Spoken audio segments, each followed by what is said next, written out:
राधे राधे दोस्तों, आज से आरंभ होने वाली माघ मास की आप सभी को बहुत सारी शुभकामनाएं। भगवान श्री विष्णु की कृपा आप और आपके परिवार पे सदैव बनी रहे और वे आपकी हर मनोकामनाओं को पूर्ण करें, यही प्रार्थना हम करते हैं। आज से आरंभ होने वाले इस माघ मास के उपलक्ष्य में अब से प्रतिदिन प्रातःकाल में हम इसी माघ मास की सुंदर पौराणिक कथाओं का श्रवण करेंगे। हमारे इस कथा यात्रा को हम आज से आरंभ करने जा रहे हैं। इस सभी नियम पूर्वक प्रतिदिन प्रातःकाल में आपके अपने चैनल ब्रज डायरीज पर आकर इन कथाओं को सुन सकते हैं और इन कथाओं को सुनने से क्या लाभ मिलता है यह हम आज की कथा में सुनेंगे। तो चलिए आज से माघ मास की पौराणिक कथाओं की इस कथा यात्रा को आरंभ करते हैं और सुनते हैं आज की माघ मास महात्म्य कथा। नैमिषारण्य में एकत्रित ऋषि मुनियों ने कहा, हे लुम्हर्षण सूत जी, अब हमें आप माघ मास के महात्म्य का वर्णन सुनाइए, जिसको सुनने से लोगों का महान संशय दूर हो जाता है। ऋषियों की बात सुनकर सूत जी ने कहा, हे मुनिवरों, मैं आप लोगों को साधुवाद देना चाहता हूँ। सभी भगवान श्री कृष्ण के शरणागत भक्त हैं और इसलिए प्रसन्नता भक्ति के साथ आप लोग बार बार भगवान की कथाएं मुझसे पूछ रहे हैं। मैं आपके कहे अनुसार अब माघ मास के महात्म्य का वर्णन करने जा रहा हूँ। जो भी मनुष्य अरुणोदय काल में प्रातः स्नान करने के बाद इस कथा का श्रवण करता है, उनके पुण्य की वृद्धि और पाप का नाश हो जाता है। प्राचीन काल की बात है, राजाओं में श्रेष्ठ महाराज दिलीप ने यज्ञ का अनुष्ठान पूर्ण किया। ऋषि द्वारा मंगल विधान होने के बाद उन्होंने अवृत स्नान किया। उस समय संपूर्ण नगर निवासियों ने राजा का बड़ा सम्मान किया। तत्पश्चात राजा अयोध्या में रहकर प्रजाजनों की रक्षा करने लगे। वे समय पर ऋषि वशिष्ठ की आज्ञा लेकर प्रजा वर्ग का पालन करने लगे। अब एक दिन उन्होंने ऋषि वशिष्ठ से कहा, हे भगवान, आपके प्रस्थान से मेरे आचार, दंड नीति, अनेक प्रकार के राजधर्म, चारों वर्णों और आश्रमों के कर्म, दान और दान की विधि, यज्ञ के विधान, अनेकों व्रत, उनके उद्यापन और भगवान विष्णु की आराधना आदि के संबंध में, लेकिन अब माघ मास के स्नान का फल सुनने की इच्छा रखता हूँ। हे मुनिवर, जिस विधि से इसको करना चाहिए वो भी मुझे बताइए। हे ऋषिवर, इस माघ मास के विषय में संपूर्ण ध्यान प्रदान कीजिए। सुनकर ऋषि वशिष्ठ ने कहा, हे राजन, मैं आपको माघ स्नान का फल बताता हूँ, ध्यान से सुनिए। जो भी मनुष्य होम, यज्ञ और इष्टापूर्व कर्मों के बिना ही उत्तम गति प्राप्त करना चाहता है, उन्हें माघ मास में प्रातः काल में बाहर के जल में स्नान करना चाहिए। जो मनुष्य गाय, भूमि, तिल, वस्त्र, सुवर्ण, धाने आदि वस्तुओं का दान के बिना ही स्वर्ग लोक में जाना चाहता है, वे माघ मास में सदा प्रातः काल में स्नान करे।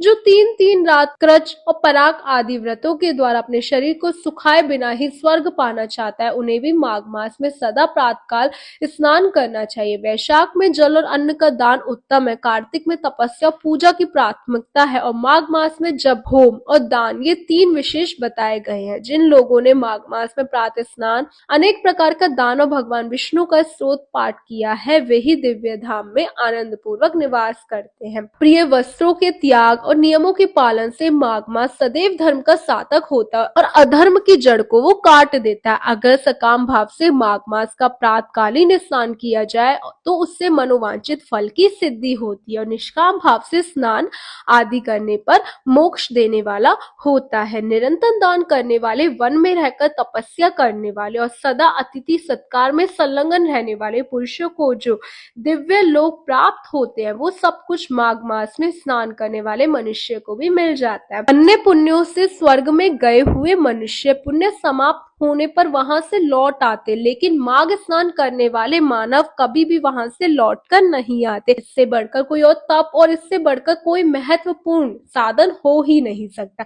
ये परम हितकारक और तत्कालक पापों का नाश करने वाला है। महिष विद्याधर से कहा कि जो भी मनुष्य माघ मास के महीने में उषा काल की लालिमा बहुत अधिक हो जाए, गांव से बह नदी या पोखरे में नित्य स्नान करता है, वो पिता माता की कुल की साथ साथ पीढ़ियों का उद्धार करके स्वयं देवताओं के समान शरीर धारण करके स्वर्ग लोक में चला जाता है। ऋषि वशिष्ठ की बात सुनकर राजा दिलीप ने पूछा, हे ब्राह्मण, ब्रह्मर्षि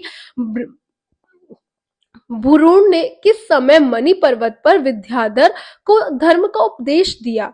कृपया ये इतिहास सुनाइए। तब ऋषि वशिष्ठ कहते हैं, हे राजन, प्राचीन काल में एक समय 12 वर्षों तक वर्षा नहीं हुई। इससे सारी प्रजा उग्रीण और दुर्बल हो 10 दिशाओं में चली गई। उस समय हिमालय और विंध्याचल पर्वत के बीच का प्रदेश खाली हो गया था। स्वाहा, स्वधा, वशिष्ठकार और वेद्यान सब कुछ बंद हो गया था। समस्त लोक में उपद्रव होने लगा था। धर्म का लोप तो हो ही चुका था, प्रजा का भी अभाव हो गया था। भूमंडल पर फल, मूल, अन्न और पानी की बिल्कुल कमी हो गई। उन दिनों नाना प्रकार के वृक्षों से आच्छादित नर्मदा नदी के रमणीय तट पर महर्षि भृगु का आश्रम था। अकाल पीड़ित महर्षि भृगु का मन अत्यंत प्रसन्न हुआ। उन्होंने वहीं अपना आश्रम बना लिया। उस मनोहर शैल पर वनों और उपवनों में रहते हुए सदाचारी भृगु जी ने दीर्घ काल तक भारी तपस्या की। इस प्रकार जब ब्रह्मर्षि भृगु जी वहां अपने आश्रम पर निवास करते थे तो एक समय एक विद्याधर अपनी पत्नी के साथ पर्वत से नीचे उतरा। वे दोनों मुनि के पास आए, उन्हें प्रणाम करके अत्यंत दुखी होकर एक ओर खड़े हो गए। कृपा आप मेरे दुख का कारण बताइए। मैं पुण्य का फल पाकर देवलोक में गया, वहां देवता का शरीर, दिव्य नारी का सुख और दिव्य भोगों का अनुभव प्राप्त करके भी मेरा बाघ जैसा हो गया। न जाने किस दुष्ट कर्म का फल उपस्थित हुआ है। यही सोच सोचकर मेरे मन को कभी शांति नहीं मिली। हे ब्राह्मण, एक और भी कारण है जिससे मेरा मन व्याकुल हो रहा है। हे ब्राह्मण, मैं इसी बात की चिंता करके मन ही मन सदा जलता रहता हूँ। विद्याधर की बात सुनकर ऋषि भृगु ने कहा, हे विद्याधर, श्रेष्ठ पूर्व जन्म में आपके द्वारा जो अनुचित कर्म हुए हैं, अब उसके विषय में सुनिए। निश्चित कर्म कितना ही छोटा क्यों ना हो, परिणाम में वह भयंकर हो जाता है। पूर्व काल में इलानंदन पुरुरवा को भी कुरूप शरीर की प्राप्ति हुई। वे अपने शरीर को कुरूप देखकर उसके दुख से बहुत दुखी हुए थे और गिरिराज हिमालय पर जाकर गंगा जी के किनारे होकर स्नान आदि से पवित्र होकर प्रसन्नता पूर्वक कुछ आसन पर बैठ गए थे। वक्ष स्थल में कौस्तुभ मणि अपना प्रकाश फैला रही थी और गले में वनमाला धारण किए हुए। इस प्रकार श्री हरि का चिंतन करते हुए राजा ने प्राणवायु के मार्ग को भीतर ही रोक लिया और नासिका के अग्रभाग पर दृष्टि जमाए कुंडलिनी के मुख को ऊपर उठाकर स्वयं सुषुम्ना नाड़ी में स्थित हो गए। इस प्रकार 1 मास तक निराहार रहकर उन्होंने दुष्कर तपस्या की। उन्होंने इन थोड़े दिनों की तपस्या से ही भगवान संतुष्ट हो गए। उन्होंने राजा के साथ जन्मों की आराधना कर स्मरण करके उन्हें स्वयं प्रकट होकर प्रत्यक्ष दर्शन दिया। वो दिन माघ मास के शुक्ल पक्ष की द्वादशी तिथि थी। सूर्य मकर राशि पर स्थित थे। भगवान वासुदेव ने बड़ी प्रसन्नता के साथ चक्रवर्ती राजा पुरुरवा पर शंख का जल छोड़ा और उन्हें अत्यंत सुंदर और कामनीय रूप प्रदान किया। वृक्ष स्थल में कौस्तुभ मणि अपना प्रकाश फैला रही है और गले में वर्णमाला धारण किए हुए। इस प्रकार श्री हरि का चिंतन करते हुए राजा ने प्राणवायु के मार्ग को भीतर ही रोक लिया और नासिका के अग्रभाग पर दृष्टि जमाए कुंडलिन के मुख को ऊपर उठाकर स्वयं सुषुम्ना नाड़ी में स्थित हो गए। इस प्रकार 1 मास तक निराहार रहकर उन्होंने इस प्रकार श्री हरि का चिंतन करते हुए राजा ने प्राणवायु के मार्ग को भीतर ही रोक लिया और नासिका के अग्रभाग पर दृष्टि जमाए कुंडलिनी के मुख को ऊपर उठाकर स्वयं सुषुम्ना नाड़ी में स्थित हो गए। इस प्रकार 1 मास तक निराहार रहकर उन्होंने दुष्कर तपस्या की। उनके इन थोड़े दिनों की तपस्या से ही भगवान संतुष्ट हो गए। उन्होंने राजा के साथ जन्मों की आराधना का स्मरण करके उन्हें स्वयं प्रकट होकर प्रत्यक्ष दर्शन दिया। वो दिन माघ मास के शुक्ल पक्ष की द्वादशी तिथि थी। सूर्य मकर राशि पर स्थित था। भगवान वासुदेव ने बड़े ही प्रसन्नता के साथ चक्रवर्ती राजा पुरुरवा पर शंख का जल छोड़ा और उन्हें अत्यंत सुंदर और कामनीय रूप प्रदान किया। इतना मनोहर था कि उससे देवलोकी नायिका उर्वशी भी आकर्षित हो गई और उसने पुरुरवा को प्रति रूप में प्राप्त करने की अभिलाषा व्यक्त की। इस प्रकार राजा पुरुरवा भगवान से वरदान पाकर कृत्य होकर अपने नगर में वापस लौट आए। हे विद्याधर, कर्म की गति ऐसी है जिसे जानकर भी तुम क्यों खिन्न हो रहे हो। अगर तुम अपने मुख की कुरूपता दूर करना चाहते हो तो मेरे कहने से शीघ्र ही मणिकुट नदी के जल में माघ स्नान करो। ये प्राचीन पापों का नाश करने वाला तुम्हारे भाग्य से माघ मास बस कुछ ही समय में आने आने वाला है। आज से 5 दिन के बाद ही माघ मास आरंभ हो जाएगा। तुम पौष मास के शुक्ल पक्ष की एकादशी से ही नीचे वेदी पर सोया करो और 1 महीने तक निराहार रहकर तीनों समय में स्नान करो। भोगों को त्याग कर जितेंद्र भाव से तीनों काल भगवान विष्णु की पूजा करते रहो। हे विद्याधर श्रेष्ठ, जिस दिन माघ मास के शुक्ल पक्ष की एकादशी आएगी उस दिन तुम्हारे सारे पाप भस्म हो जाएंगे। फिर द्वादशी के पवित्र दिन में ही मंत्र पूर्व कल्याण में जल से अभिषेक करके तुम्हारा मुख कामदेव के समान सुंदर कर दूंगा। फिर देवमुख होकर सुंदरी के साथ तुम सुखपूर्व क्रीड़ा करते रहना। हे विद्याधर, माघ मास के स्नान से सभी विपत्तियों का नाश हो जाता है और माघ मास के स्नान से पाप नष्ट हो जाते हैं।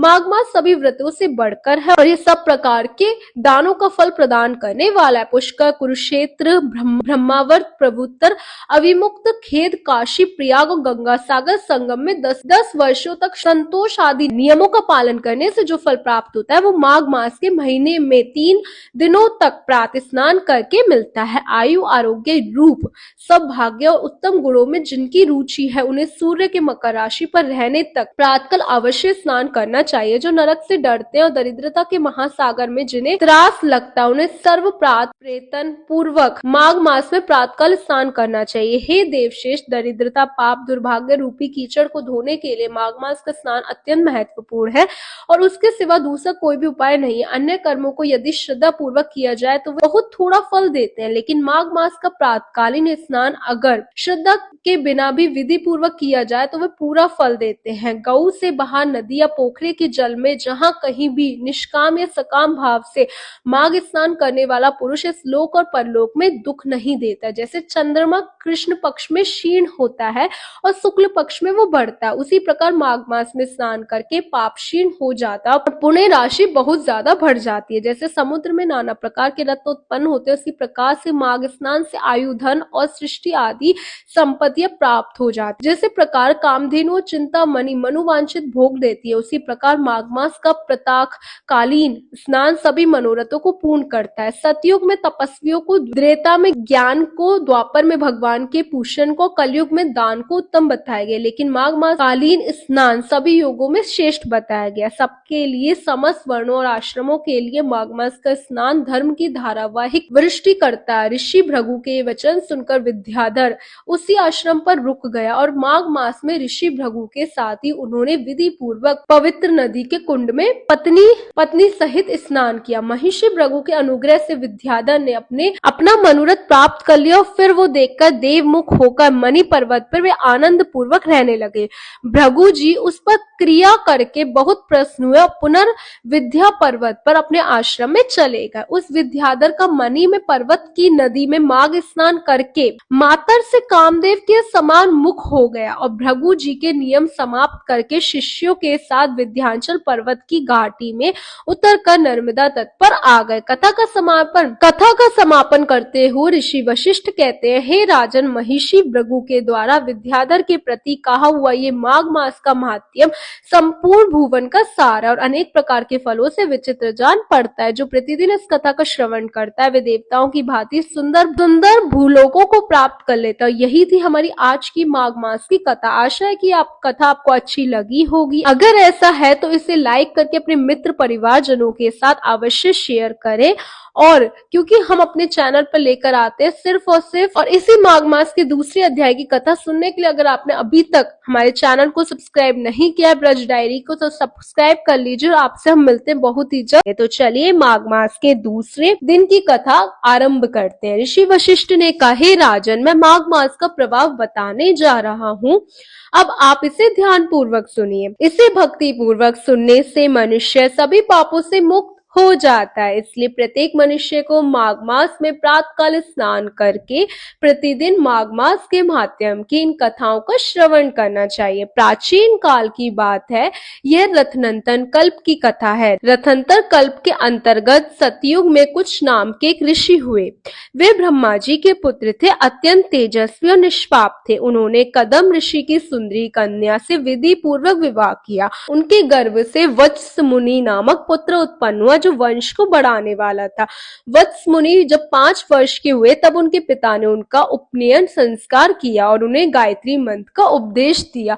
वे ब्रह्मचर्य व्रत का पालन करने लगे और भ्रकुल में निवास करने लगे। वे प्रतिदिन प्रातःकाल और सायंकाल अग्निहोत्र करते, तीनों समय स्नान करते और भिक्षा में प्राप्त अन्न का ही भोजन करते। वे इंद्रियों को नियंत्रण में रखते, काले मृगचर्म का धारण करते और सदा स्वाध्याय में लीन रहते। पैर से शिखा तक लंबा पलाश का दंड जिसमें कोई छेद ना हो वे सदा धारण करते। कटी में मूंज की मेखला शोभा पाती थी। हाथ में सदैव कमंडलू रहता।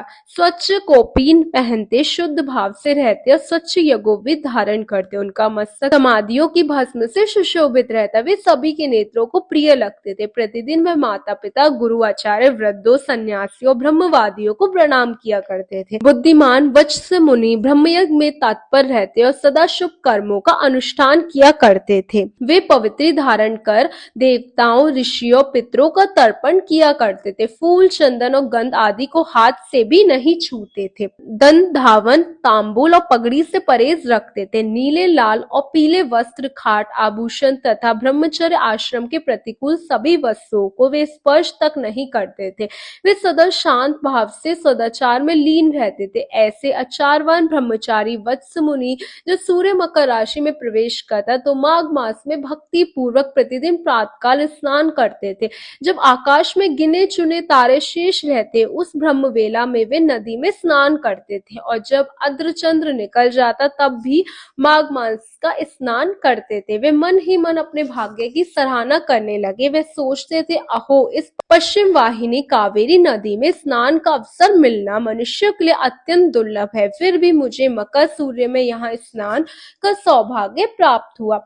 समुद्र में मिलने वाली जितनी भी नदियां हैं जिनका प्रवाह पश्चिम या उत्तर दिशा की ओर होता है उन स्थानों को प्रयाग से भी अधिक पुण्यदायक बताया गया है। अपने पूर्व पुण्यों के प्रभाव से आज मुझे कावेरी नदी का पश्चिमगामी प्रवाह प्राप्त हुआ। मैं सचमुच कृतार्थ हूँ, अर्थात अत्यंत कृतार्थ हूँ। इस प्रकार प्रसन्न होकर वे कावेरी में तीनों काल स्नान करते रहे। तीनों वर्षों तक माघ मास में स्नान करने से उनका अंतकरण पूर्ण शुद्ध हो गया।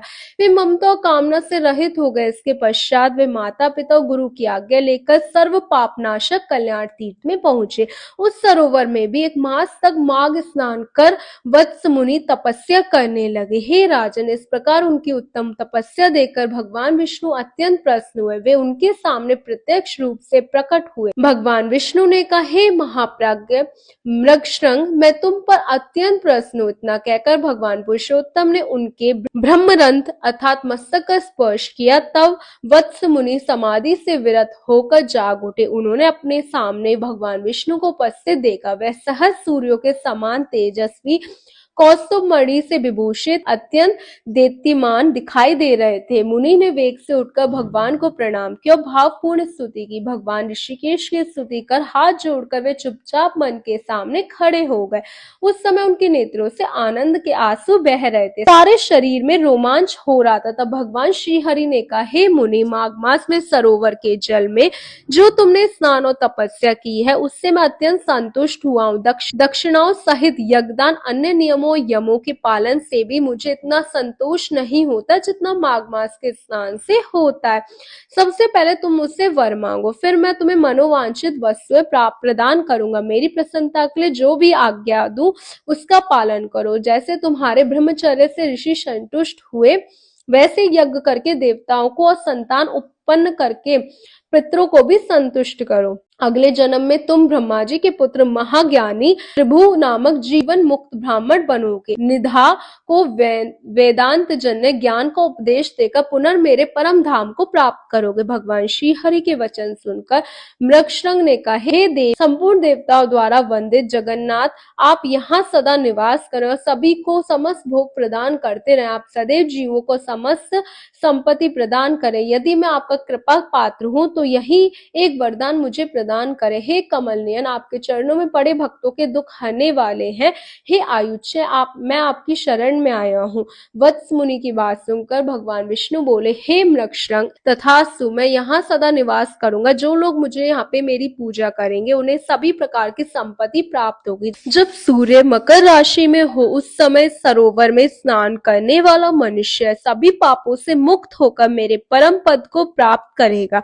विषुव योग, संक्रांति, पूर्णिमा, अमावस्या, सूर्य चंद्र ग्रहण के अवसर पर यह स्नान और दान करने से और तुम्हारे मुख से निकले इस स्तोत्र का पाठ करने से मनुष्य अवश्य ही मेरे लोक में प्रतिष्ठित होगा। भगवान गोविंद के ऐसा कहने पर उस ब्राह्मण कुमार ने पुनः उन्हें प्रणाम किया और एक विशेष जिज्ञासा से युक्त प्रश्न किया। वह प्रश्न क्या था, ये हम माघ मास की अगली कड़ी में सुनेंगे। उसे सुनने के लिए यदि अभी तक आपने हमारे इस चैनल को सब्सक्राइब नहीं किया तो अभी ब्रज डायरी को सब्सक्राइब करें। इससे आपका कोई नुकसान नहीं होगा लेकिन लाभ अवश्य होगा, क्योंकि आप माघ मास की पवित्र कथाएं प्रतिदिन सुन पाएंगे। ये कथाएं आपको कैसी लग रही हैं नीचे कमेंट बॉक्स में अवश्य बताएं। हम आपसे मिलेंगे माघ मास की तीसरी कथा के साथ। विष्णु भगवान की जय। समय है आध्यात्मिक साधना को तीव्र बनाने का। बाहरी संसार के शोरगुल से शांत होकर अपने भीतर, आत्मा के भीतर अपनी वास्तविक पहचान में उतरकर उसे खोजने, समझने और परमपिता भगवान श्री हरि को समर्पित होने का माघ मास का यह समय, जहाँ एक और सर्दी और शीतल हर हमारे शरीर को झकझोर कर रख देती है, वहीं दूसरी ओर यह हमें आध्यात्मिक साधना के लिए प्रेरित भी करता है, क्योंकि यही वह समय जब हम अपने शरीर से, अपनी शारीरिक पहचान से बाहर निकलकर अपनी आध्यात्मिक पहचान को समझने का प्रयास कर सकते हैं। इस भौतिक धरातल से ऊपर उठकर आध्यात्मिक लोक की ओर अग्रसर हो सकते हैं। और इस माघ मास के सुंदर समय में हम श्रवण कर रहे हैं माघ मास के माध्यम को दर्शाने वाली इन पवित्र कथाओं को। तो आइए हम अपनी इस कथा यात्रा को आगे बढ़ाते हैं और सुनते हैं आज की माघ मास की इस पौराणिक कथा को। आज की माघ मास कथा को आरंभ करते हैं। इस कथा की पिछली कड़ी में हमने सुना था, मृगशृंग नामक ब्राह्मण युवक घोर तपस्या करते हैं और उनकी तपस्या से प्रसन्न होकर भगवान विष्णु उनके समक्ष प्रकट होते हैं। जब भगवान श्री हरि उनसे वरदान मांगने के लिए कहते हैं तो मृगशृंग उनसे प्रार्थना करते हैं कि जिस स्थान पर भगवान प्रकट हुए हैं वे उसी स्थान पर सदा निवास करें, और भगवान उनकी इच्छा को पूर्ण करते हुए उन्हें वरदान प्रदान कर देते हैं। तो आइए अब आगे की कथा सुनते हैं। भगवान गोविंद के कहने पर उस ब्राह्मण कुमार ने पुनः प्रणाम किया और भक्तों के अधीन रहने वाले भगवान श्री हरि से फिर से एक प्रश्न किया। उस ब्राह्मण देव ने कहा, यह सुनकर भगवान मुस्कुराते हुए बोले, उन्होंने उसके सींग रगड़ते हुए कहा, इसी कारण हे श्रेष्ठ महिषी, तुम्हें मृगशृंग कहा जाता है। आज से सभी लोग तुम्हें मृगशृंग के नाम से ही जानेंगे। इतना कहकर सबको सब कुछ प्रदान करने वाले भगवान सर्वेश्वर वहीं निवास करने लगे। तदुपरांत मृगशृंग मुनि ने भगवान का पूजन किया। उनकी आज्ञा लेकर वे उस पर्वत से चले गए। संसार के उपकार के लिए उन्होंने गृहस्थ धर्म स्वीकार करने का निर्णय किया। अपने अंतःकरण में वे निरंतर आदि पुरुष कमल नयन भगवान विष्णु का चिंतन करने लगे। अपनी जन्मभूमि भोजन राज नगर पहुंचकर माता पिता को प्रणाम किया और अपना समस्त समाचार सुनाया। माता पिता के नेत्रों से आनंद के अश्रु छलक आए। उन्होंने अपने पुत्र को छाती से लगाकर बार बार उसका मस्तक सूंघा, प्रेम पूर्वक उसका अभिवादन किया। वत्स ने अपने गुरु को प्रणाम किया और पुनः स्वाध्याय में लग गए।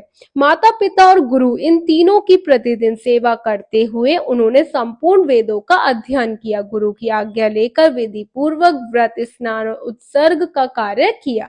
माता पिता और गुरु का 300 वर्षों में भी नहीं चुकाया जा सकता, इसलिए पुत्र को चाहिए कि वे माता पिता और गुरु को सदैव प्रसन्न रखें। इन तीनों के अत्यंत संतुष्ट होने पर सभी तपस्याएं पूर्ण हो जाती है। इनकी सेवा को ही सबसे बड़ा तप कहा गया। इनकी आज्ञा का उल्लंघन कर जो कुछ भी किया जाता है वे कभी सिद्ध नहीं होता। विद्वान पुरुष इन तीनों की आराधना करके तीनों लोकों पर विजय प्राप्त करते हैं, जिससे ये तीनों संतुष्ट हो। वही मनुष्य के लिए चारों पुरुषार्थ कहे गए।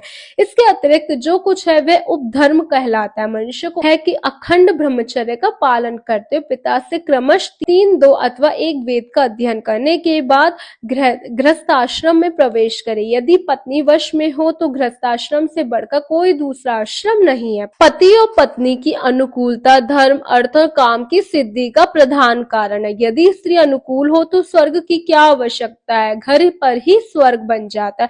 और यदि पत्नी विपरीत स्वभाव की हो तो नरक में जाने की क्या आवश्यकता है, यही नरक का दृश्य उपस्थित हो जाता है। सुख के लिए गृहस्थाश्रम स्वीकार किया जाता है, वह सुख पत्नी के अधीन होता है। यदि पत्नी विनयशील हो तो धर्म, अर्थ और काम की प्राप्ति निश्चित हो जाती है।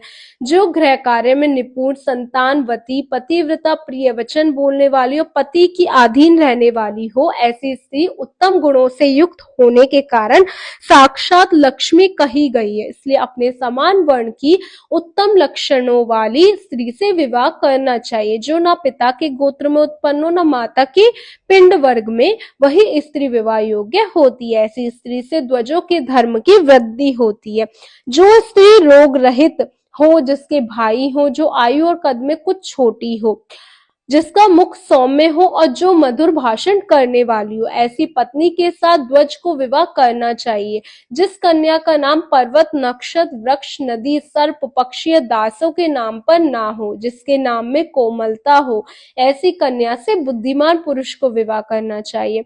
इस प्रकार उत्तम लक्षणों वाली स्त्री की परीक्षा करके ही विवाह करना उचित कहा गया। उत्तम लक्षण और अच्छे आचरण वाली कन्या पति की आयु को बढ़ा देती है।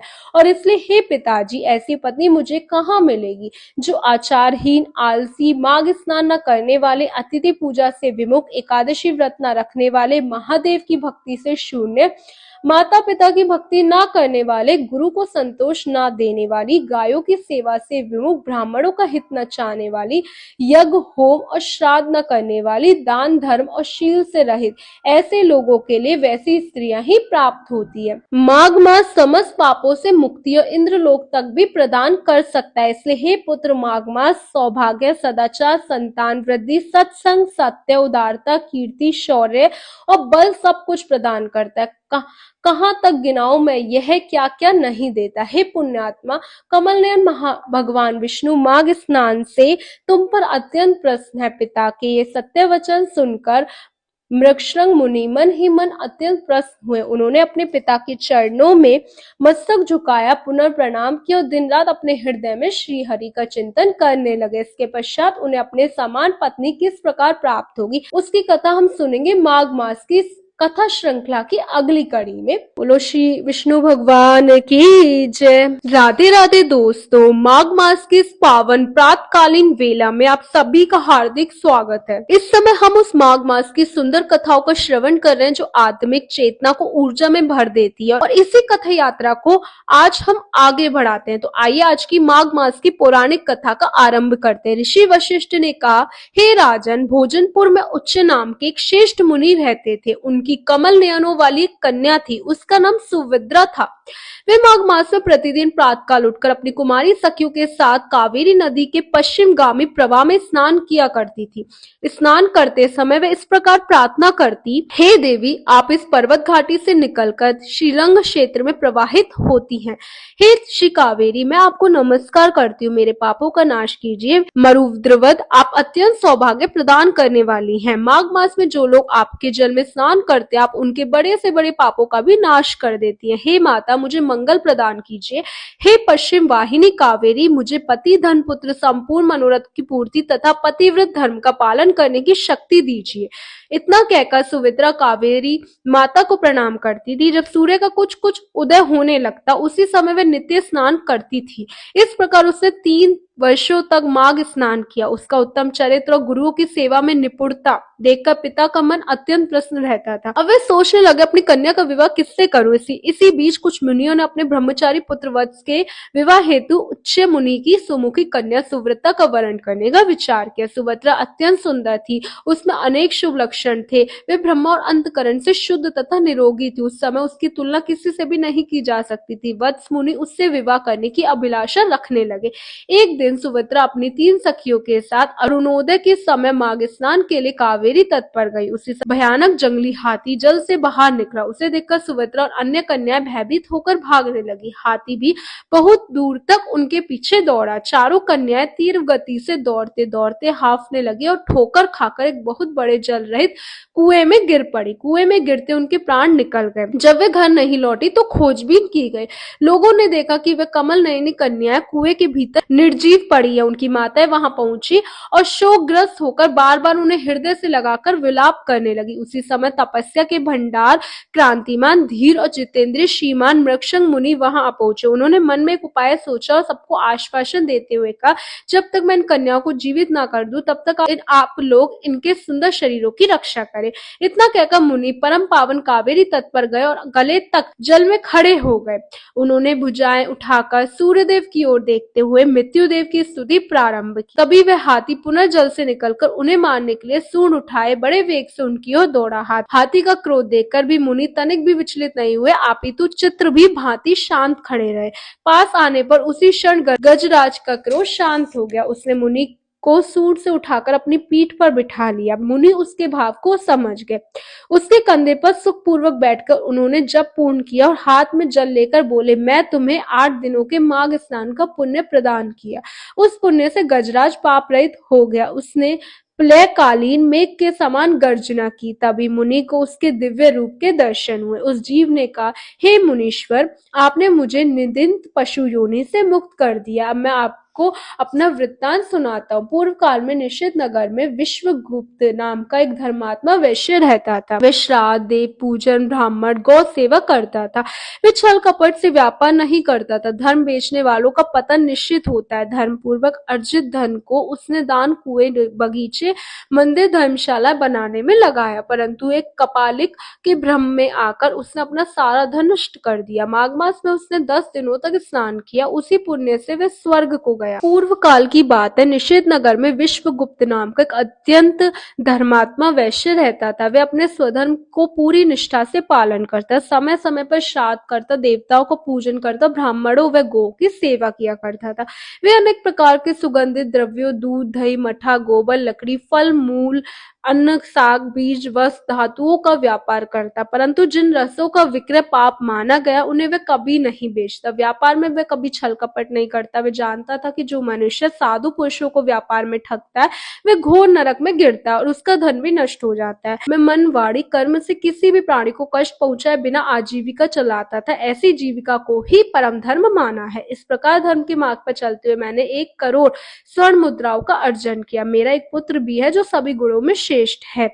मैंने अपने धन को 2 भागों में बांट दिया, आधा पुत्र को दिया और आधा अपने पास रख लिया। अपने हिस्से के धन से मैंने पोखर खुदवाए, वृक्षों से युक्त बगीचे लगवाए, देव मंदिरों का निर्माण कराया, मरुभूमि के मार्गों में प्याऊ और कुएं बनवाई, यात्रियों के लिए धर्मशालाएं बनवाई। मैंने कन्यादान, गौदान, भूमि दान किए, तेल, चावल, गेहूं, मूंग, उड़द दान, तिल और घी आदि का प्रचुर दान किया। परंतु इसके बाद मेरा जीवन गति बदल गई। एक दिन रसों के चमत्कारों का वर्णन करने वाले कापालिक मेरे पास आया। उसने अपनी माया दिखावटी करामातों से मेरे मन में कौतूहल और विश्वास उत्पन्न कर दिया। रसवाद, चांदी और सोना बनाने के नाम पर उसने मुझे भ्रम में डाल दिया। मैं उसे धन देता गया और धीरे धीरे मेरा सारा धन नष्ट हो गया। वे कपालिक मुझे बहुत दिनों तक भटकाता रहा और मैं दरिद्र हो गया। इसी बीच माघ मास आया। मैंने 10 दिनों तक सूर्योदय के सामने महानदी में स्नान किया, परंतु वृद्धावस्था के कारण मैं इससे अधिक दिनों तक माघ स्नान का नियम नहीं निभा सका। उसी समय मेरा पुत्र देशांतर चला गया। घोड़े मर गए, खेती नष्ट हो गई। मेरा पुत्र एक वैश्या के संग में पड़ गया। फिर भी मेरे भाई बंधु यह सोचकर कि मैं वृद्ध, धर्मात्मा, पुण्यवान हूँ, मुझे थोड़ी बहुत सूखी अन्न सामग्री और भात दे दिया करते थे। लेकिन दुर्भाग्यवश मैं अपने परिवार का पालन करने के लिए धर्म बेचने लगा। हाँ, केवल माघ स्नान का पुण्य मैंने कभी नहीं बेचा। एक दिन झांकी के कारण मैं दूसरे के घर अत्यधिक मिठाई खा बैठा। उससे मुझे अपच हो गया, फिर अतिसार रोग हुआ और उसी रोग से मेरी मृत्यु हो गई। परंतु केवल माघ स्नान के प्रभाव से मैं एक मनवंतर तक स्वर्ग में देवराज इंद्र के पास रहा। जब पुण्य समाप्त हुआ तो मैं हाथी की योनि में उत्पन्न हुआ। यह सत्य है कि जो लोग धर्म बेचते हैं उन्हें हाथी की योनि प्राप्त होती है। हे विप्र, पर आज आपने मुझे उस हाथी की योनि से मुक्त कर दिया। आपने मुझे स्वर्ग प्राप्ति के लिए पुण्य प्रदान किया। मैं पूर्ण रूप से कृतज्ञ हो गया हूँ। आपको मैं बार बार नमस्कार करता हूँ। इतना कहकर वे जीव हाथी का शरीर त्याग कर स्वर्गलोक को चला गया। सत्य ही कहा है किसी ने, सत्य पुरुषों का संग जीव को उत्तम गति प्रदान करता है। इस प्रकार महान तेजस्वी मृक्षंग मुनि ने उस वैश्य को हाथी की योनि से मुक्त करा दिया। लेकिन जो कन्या कुएं में मूर्छित होकर पड़ी थी, उनका क्या हुआ, उनकी तपस्या का क्या फल मिला?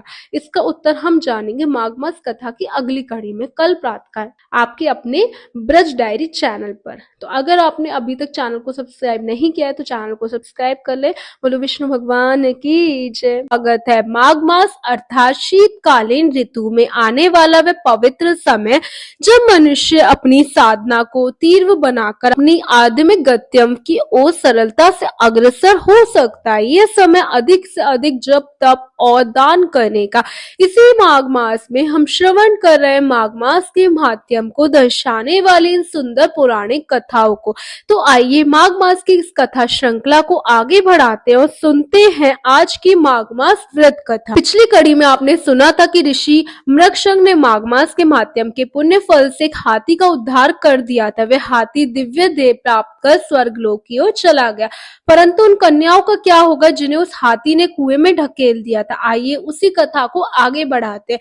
ऋषि मृगशंग से प्रार्थना करने के पश्चात वह हाथी अपनी योनि से मुक्त होकर स्वर्ग को चला गया। निस्संदेह सत्पुरुषों का संग उत्तम गति प्रदान करने वाला होता है। इसके पश्चात महात्मा मृगशंग उस वेश को हाथी की योनि से मुक्त करने के बाद पुनः स्वयं गले तक जल में खड़े होकर सूर्य नंदन यमराज की स्तुति करने लगे।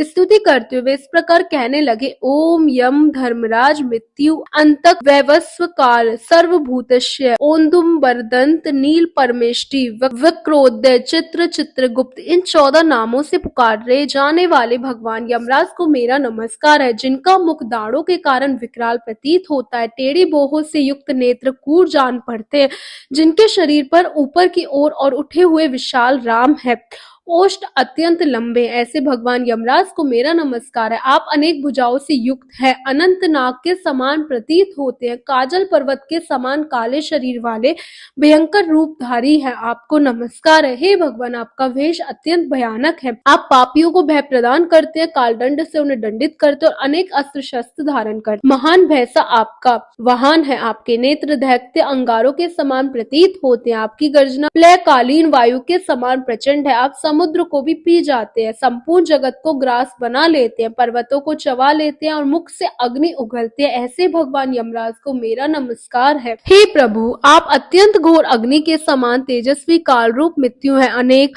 रोग आपकी सेवा में उपस्थित रहते हैं। आप भयंकर भारियों महामारियों के साथ रहते हैं। पापियों के लिए आपका स्वरूप ऐसा ही है। आपको बार बार नमस्कार है, किंतु वास्तव में आपका स्वरूप खिले हुए कमल के समान प्रसन्न है। आपके नेत्रों में करुणा भरी है। आप पितृ स्वरूप है। आपको नमस्कार है। आपके केश अत्यंत कोमल हैं, बोहों की रेखाओं से नेत्र सुशोभित होते हैं, मुख पर मूछें अत्यंत सुंदर प्रतीत होती है, बिन फल के समान लाल ओष्ठ आपकी शोभा बढ़ाते हैं। आप सुवर्ण के समान क्रांतिमान, दो भुजाओं से युक्त और सदा प्रसन्न रहने वाले हैं। आपको नमस्कार है। आप रत्नमय आभूषणों से विभूषित रत्न जड़ित सिंहासन पर विराजमान है, श्वेत माला श्वेत वस्त्र धारण किए हुए हैं और श्वेत छत्र से सुशोभित है। दो दिव्य नारियां चंदन धुलाती हुई आपकी सेवा में उपस्थित है। रत्न में हार कुंडल भुजबंद और किरीट आपकी शोभा को और बढ़ाते हैं। आपकी कृपा दृष्टि सीमाओं का अतिक्रमण कर जाती है। आप सबको मित्र भाव से देखते हैं, संपत्तियों से समृद्ध है और सौभाग्य के परम आश्रय, धर्म और अधर्म के ज्ञान में निपुण सभासद आपकी उपासना करते हैं। संयमी पुरी की सभा में धर्म सत्य शम दम और वर्णाश्रम जनित शुद्ध आचरण साकार रूप में आपकी सेवा में उपस्थित रहते हैं।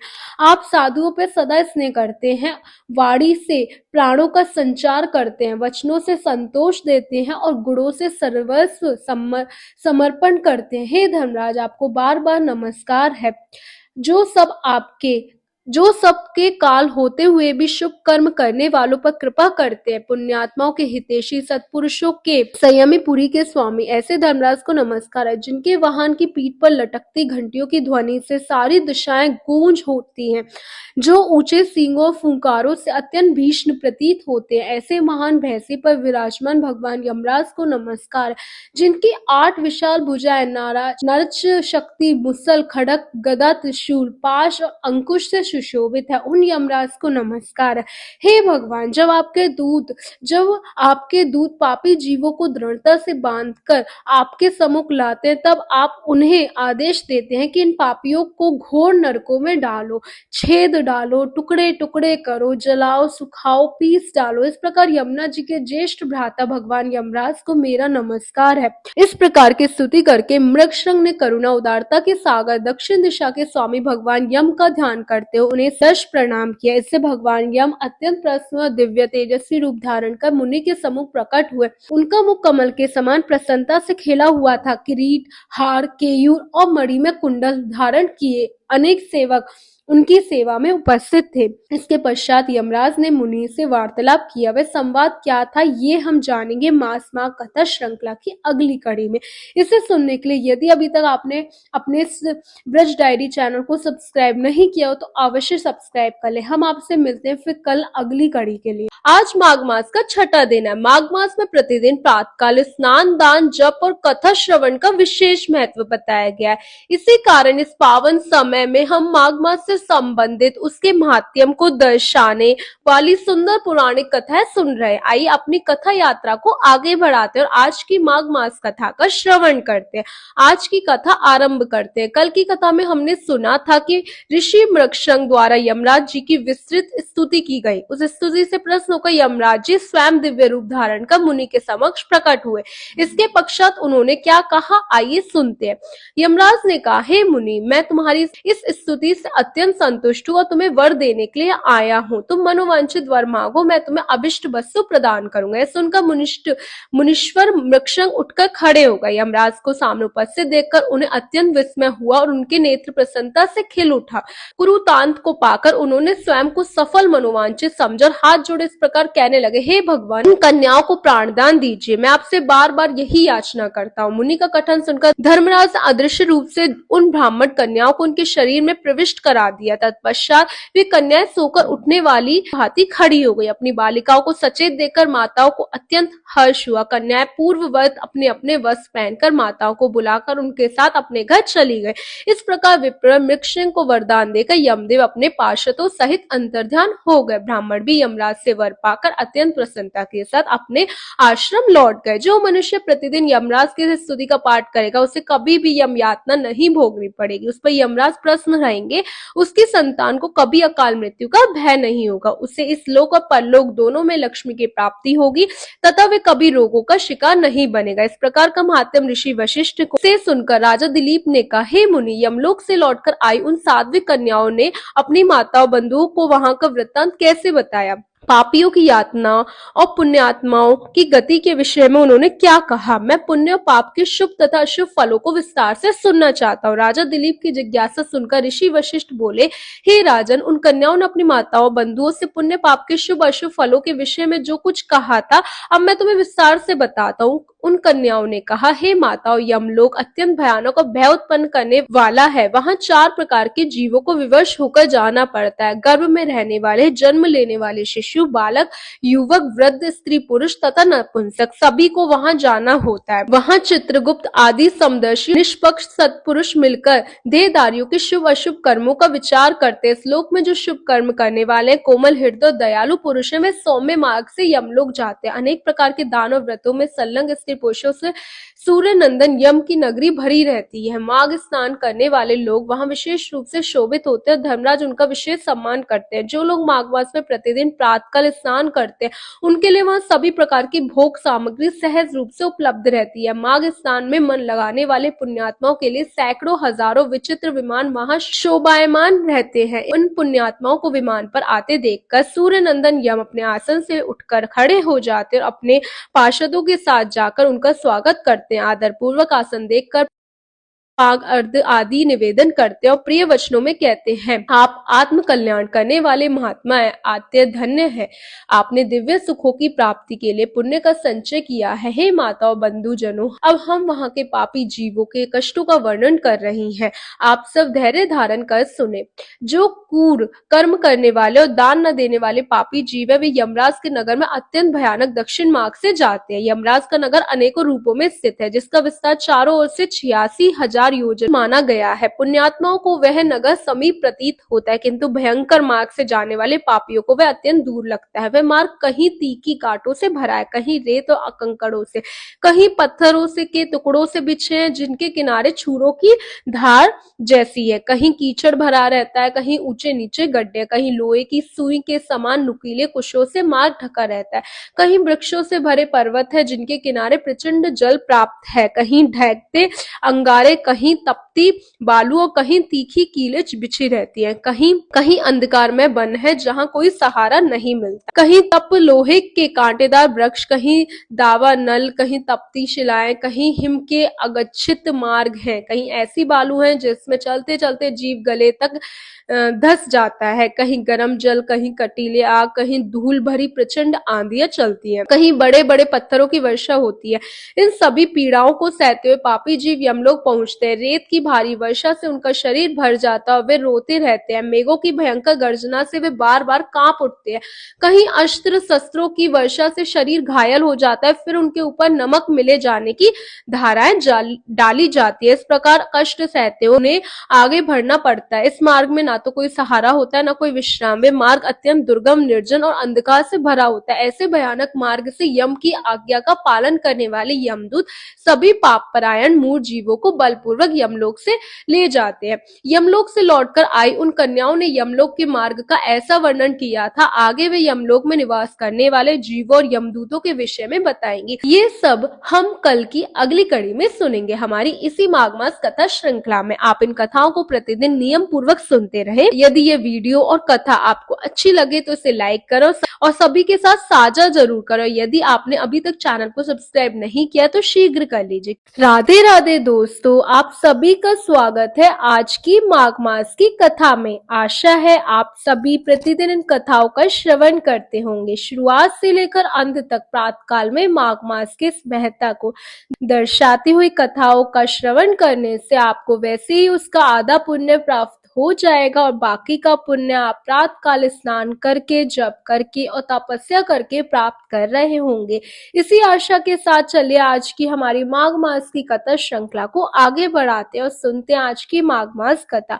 आज की कथा आरंभ करते हैं। इस कथा की पिछली कड़ी में हमने देखा कि यमलोक से वापस आई हुई कन्याएं यमलोक के मार्ग और वहां की स्थिति का वर्णन कर रही हैं। अब आगे वे यमलोक में रहने वाले जीवों और यमदूतों के विषय में बताएंगे। तो आइए अब हम ये सुनते हैं आज की कथा। कुछ दूसरे जीवों के गले में रस्सी बांधकर उन्हें पशुओं की भांति घसीटा जाता है और वे अत्यंत दुख उठाते रहते हैं। कितने ही मनुष्य जीवा में रस्सी बांधकर उन्हें खींचा जाता है, कितने की कमर में रस्सी बांधी जाती है और उन्हें गर्दनियां देकर इधर उधर ढकेला जाता है। यमदूत किन्हीं की नाक बांधकर खींचते और किन्हीं के गाल और ओष्ठ छेद कर उनमें रस्सी डाल देते हैं और फिर उन्हें खींचकर ले जाते हैं। तपे हुए शिकंजों से कितने ही पापियों के पेट छेदे जाते हैं। कुछ लोगों के कानों और ठुड्डियों में छेद करके उनमें रस्सी डालकर खींचा जाता है। किन्हीं के पैरों और हाथों के अग्रभाग काट दिए जाते, किसी के कंठ, ओष्ठ, तालू में छेद कर दिए जाते, किन्हीं के अंडकोश कट जाते हैं और कुछ लोगों के समस्त अंगों की संज्ञा काट दी जाती है। किन्हीं के भालों से छेदा जाता है तो कुछ वाड़ों से घायल किए जाते हैं। कुछ लोगों के मुद्रों और लोहे के डंडों से बार बार पीटा जाता है और वे निराश होकर चीखते चिल्लाते हुए इधर उधर भागते रहते हैं। प्रज्वलित अग्नि के समान क्रांति वाले भांति भांति के भयंकर आरों और भिन्न पालों से उन्हें वीण किया जाता है और वे पापी जीव पीप तथा रक्त बहाते हुए घाव से पीड़ित होते, कीड़ों से डसे जाते हैं। इस प्रकार उन्हें विवश करके यमलोक में ले जाया जाता है। वे भूख प्यास से पीड़ित रहकर अन्न और जल मांगते हैं, धूप से बचने के लिए छाया मांगते हैं, शीत से व्यथित होकर तापने के लिए अग्नि मांगते हैं। जिन्होंने आगे बताई गई इन वस्तुओं का दान नहीं किया होता है उन्हें इस पार्थिव रहित पथ पर इसी प्रकार कष्ट से रहते हुए यात्रा करनी पड़ती है। इस प्रकार अत्यंत दुखमय मार्ग से चलकर जब वे प्रेत लोक में जाते हैं तब दूत उन्हें यमराज जी के आगे उपस्थित करते हैं। उस समय वे पापी जीव यमराज को भयानक रूप में देखते हैं। वहां असंख्य भयानक यमदूत जो काजल के समान काले, महान और अत्यंत क्रूर होते हैं, वे हाथों में सब प्रकार के अस्त्र शस्त्र लिए उपस्थित रहते हैं। ऐसे परिवार के साथ बैठे हुए यमराज और चित्रगुप्त को पापी जीव अत्यंत भयानक रूप में देखते हैं। उस समय भगवान यमराज और चित्रगुप्त उन पापियों को धर्मयुक्त वाक्यों से समझाते हुए बड़े जोर जोर से फटकारते हैं। वे कहते हैं, अरे ओ खोटे कर्म करने वाले पापियों, तुमने दूसरों के धन हड़प लिए, सुंदर रूप के घमंड में आकर पराई स्त्रियों के साथ तुमने व्यभिचार किया। मनुष्य अपने आप जो कुछ कर्म करता है उसे स्वयं भोगना पड़ता है, फिर तुमने अपने ही भोगने के लिए पाप कर्म क्यों किए, और अब अपने कर्मों की आग में जलकर इस समय तुम लोग सनप क्यों हो रहे हो, चीखते हो चिल्लाते क्यों हो।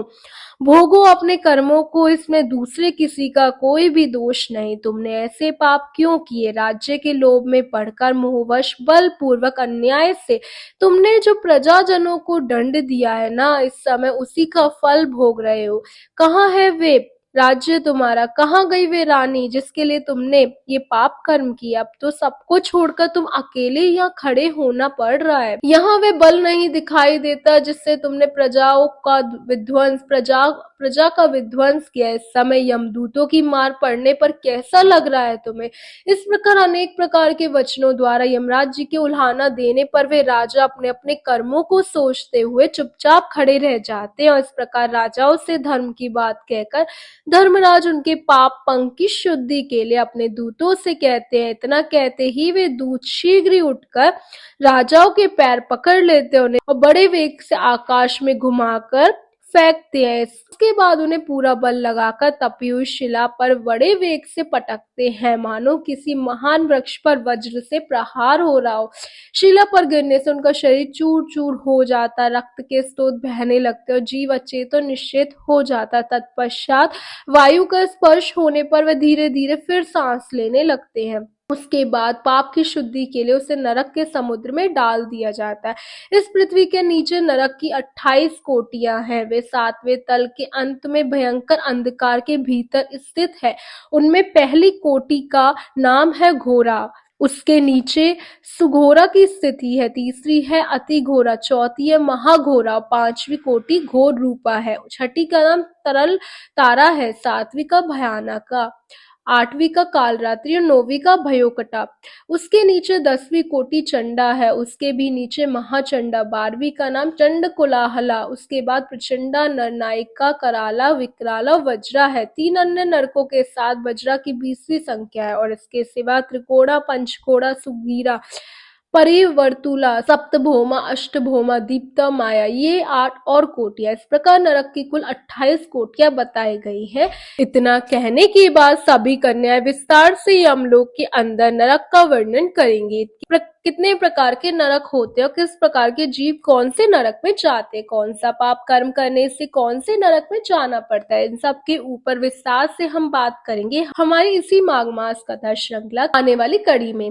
क्या इन नरकों का वर्णन सुनकर आपको भी भय लग रहा है? हमें नीचे कमेंट बॉक्स में लिखकर जरूर बताइएगा। और हाँ, जो पुण्य कर्म करने वाले जीव होते हैं उन्हें यमराज से भयभीत होने की आवश्यकता नहीं है। जो भगवान श्री हरि की शरण में रहते हैं, जो उनके अन्य भक्त होते हैं, उन्हें किसी भी प्रकार से यमराज जी कोई भी दंड नहीं देते, इसलिए निर्भीक हो जाइए। और हम आपसे मिलेंगे हमारी इस माघ माह कथा श्रृंखला की अगली कड़ी में। पता होगा इस समय यमलोक से वापस आई हुई कन्याएं भयंकर यमलोक का वर्णन कर रही है। निस्संदेह यह वर्णन अत्यंत भयानक और डरावना है। जो जीवों की हिंसा नहीं करते, असत्य वचन नहीं बोलते और कोई पाप कर्म नहीं करते, ऐसे लोगों के लिए यमराज अत्यंत प्रश्नचित्त वाले और एक वैष्णव के समान जान पड़ते हैं। उनके लिए ना तो कोई नरक है, ना ही कोई नरक की यातना है, और ना ही यमराज की विवत्स स्वरूप है। इसी आश्वासन के साथ चलिए आज की हमारी माघ मास की कथा को आगे बढ़ाते हैं और सुनते हैं आज की माघ मास कथा।